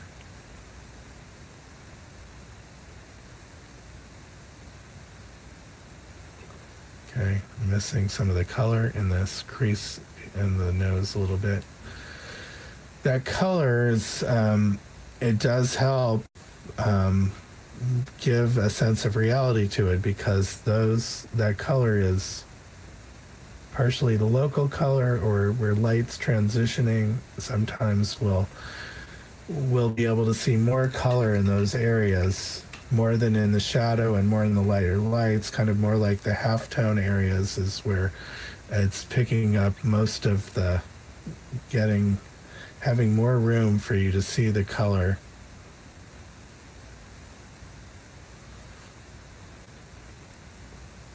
Okay, I'm really pushing to try to get a feeling of realism that's there. It's not about painting every little shape. It's more about getting the overall values and shapes and relationships correct. Just little things but not details, little changes in the overall value structure, or having the value structure overall correct.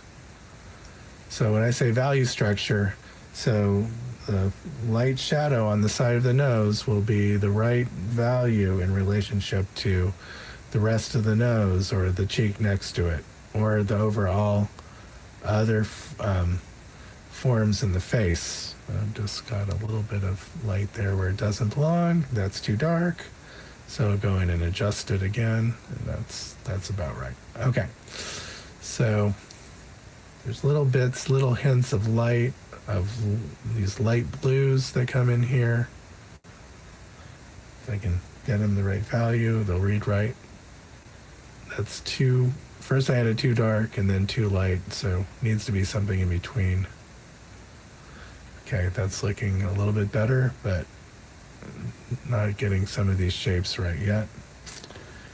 I'm cruising a little bit faster because I'm trying to push myself to get this done in time without messing up what I already have done.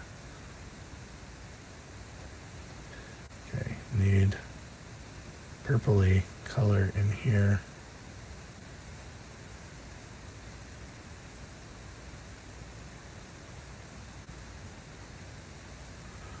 Okay. So I have the thinnest red line right there. And I'm going to carve into that.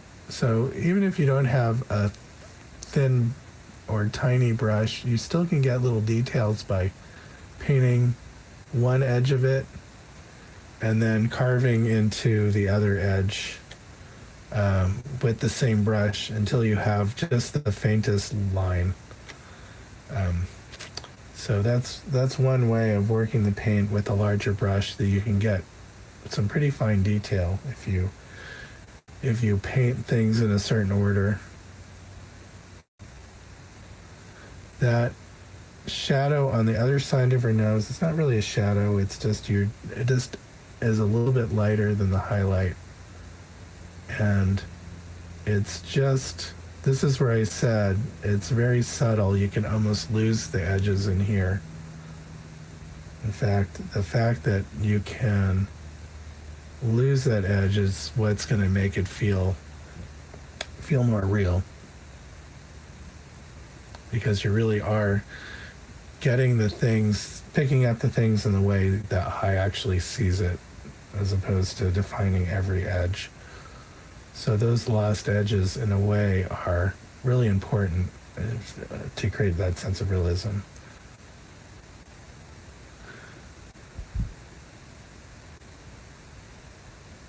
Okay. Just work my way up till that value changes right here. And then there's mostly light around the edge of that eyebrow.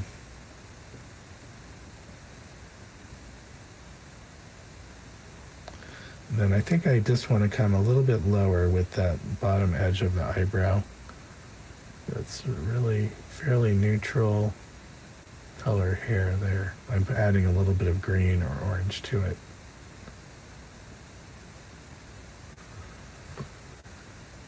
Okay, and just this edge here where the edge of the nose is near the eye, I just have it over too far.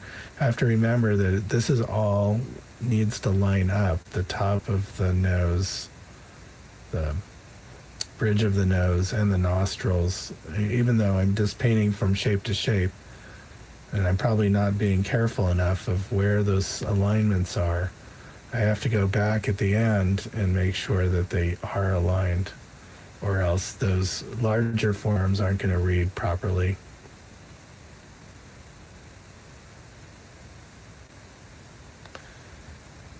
Okay, let's see, overall, knock back some of that value here.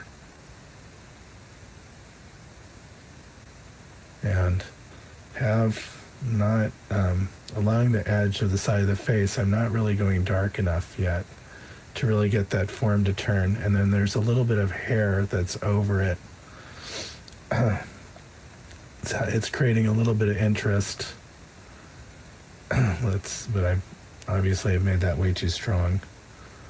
Let's see if I can get some light green around that to knock it back.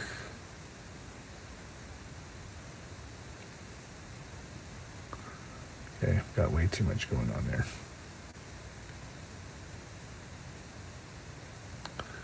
Then I have to adjust the edge here.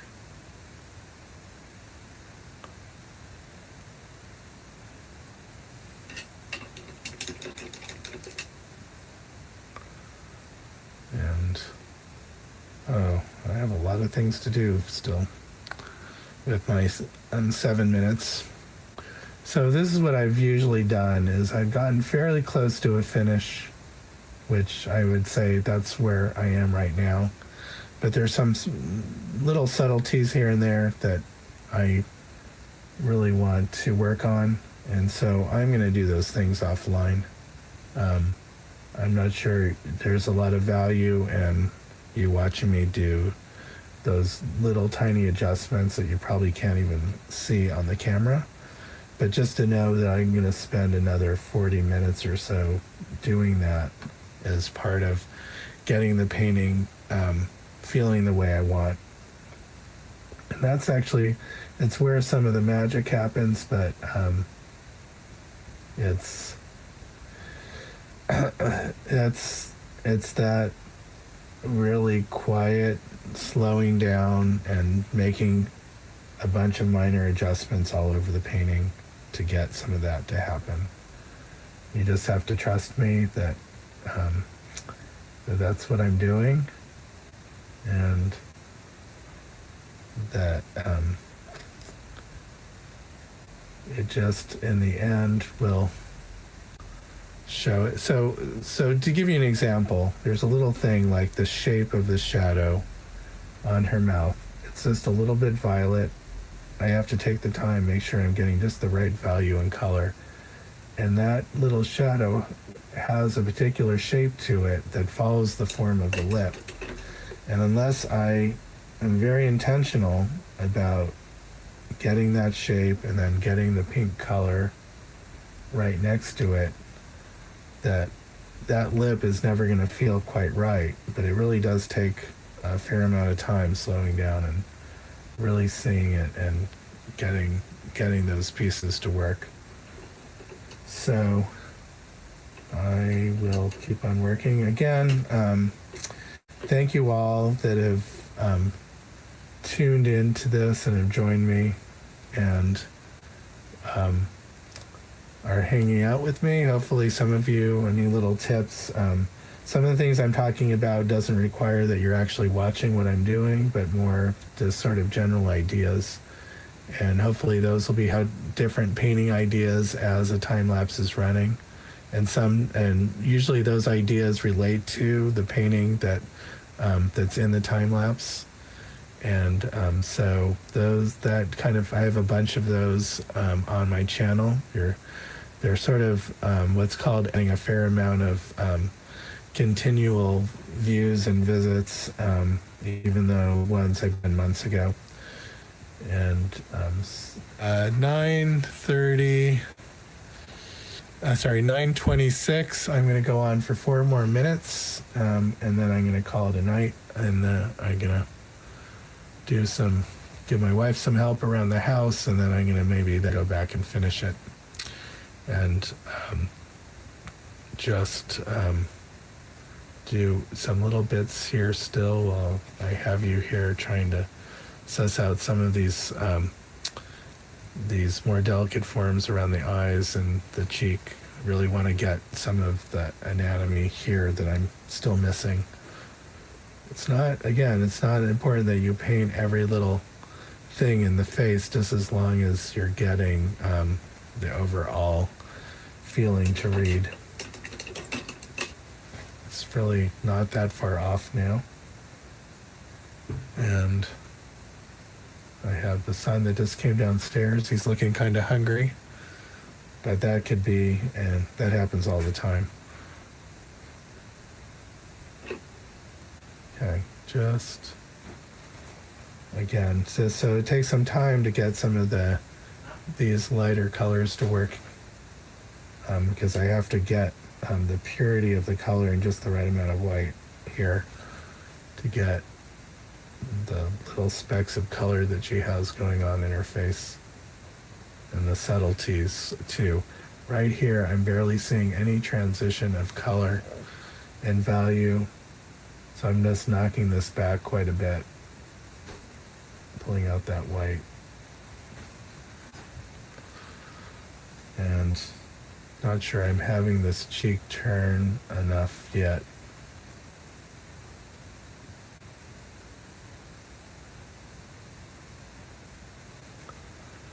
And just a hint of that lower eyelid. When I say hint, it just changes almost more color than value. I'm not quite getting it right. So that's like a light green that's just around that edge.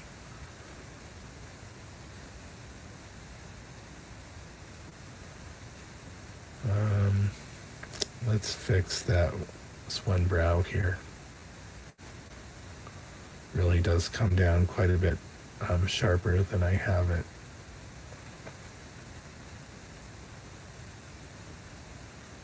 And the same with the other side. Okay, so that's going to be it for tonight. I'm just going to put my signature on it now. And where do I want that? Just right in here.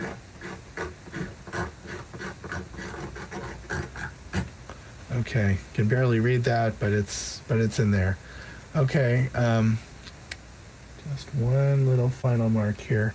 Gonna go really hard with the highlight on the nose. A big, thick gob of paint. Trust me, this is the best way to finish.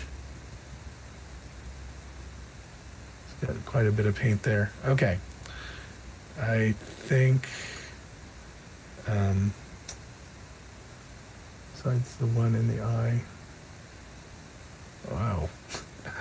Really went for it there.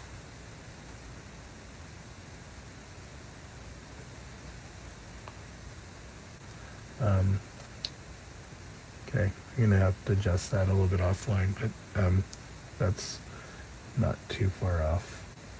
Okay. So that's it for tonight. Thank you all for coming and joining in. I see there's 3 of you left and a few thumbs up. Thank you, and have a good night.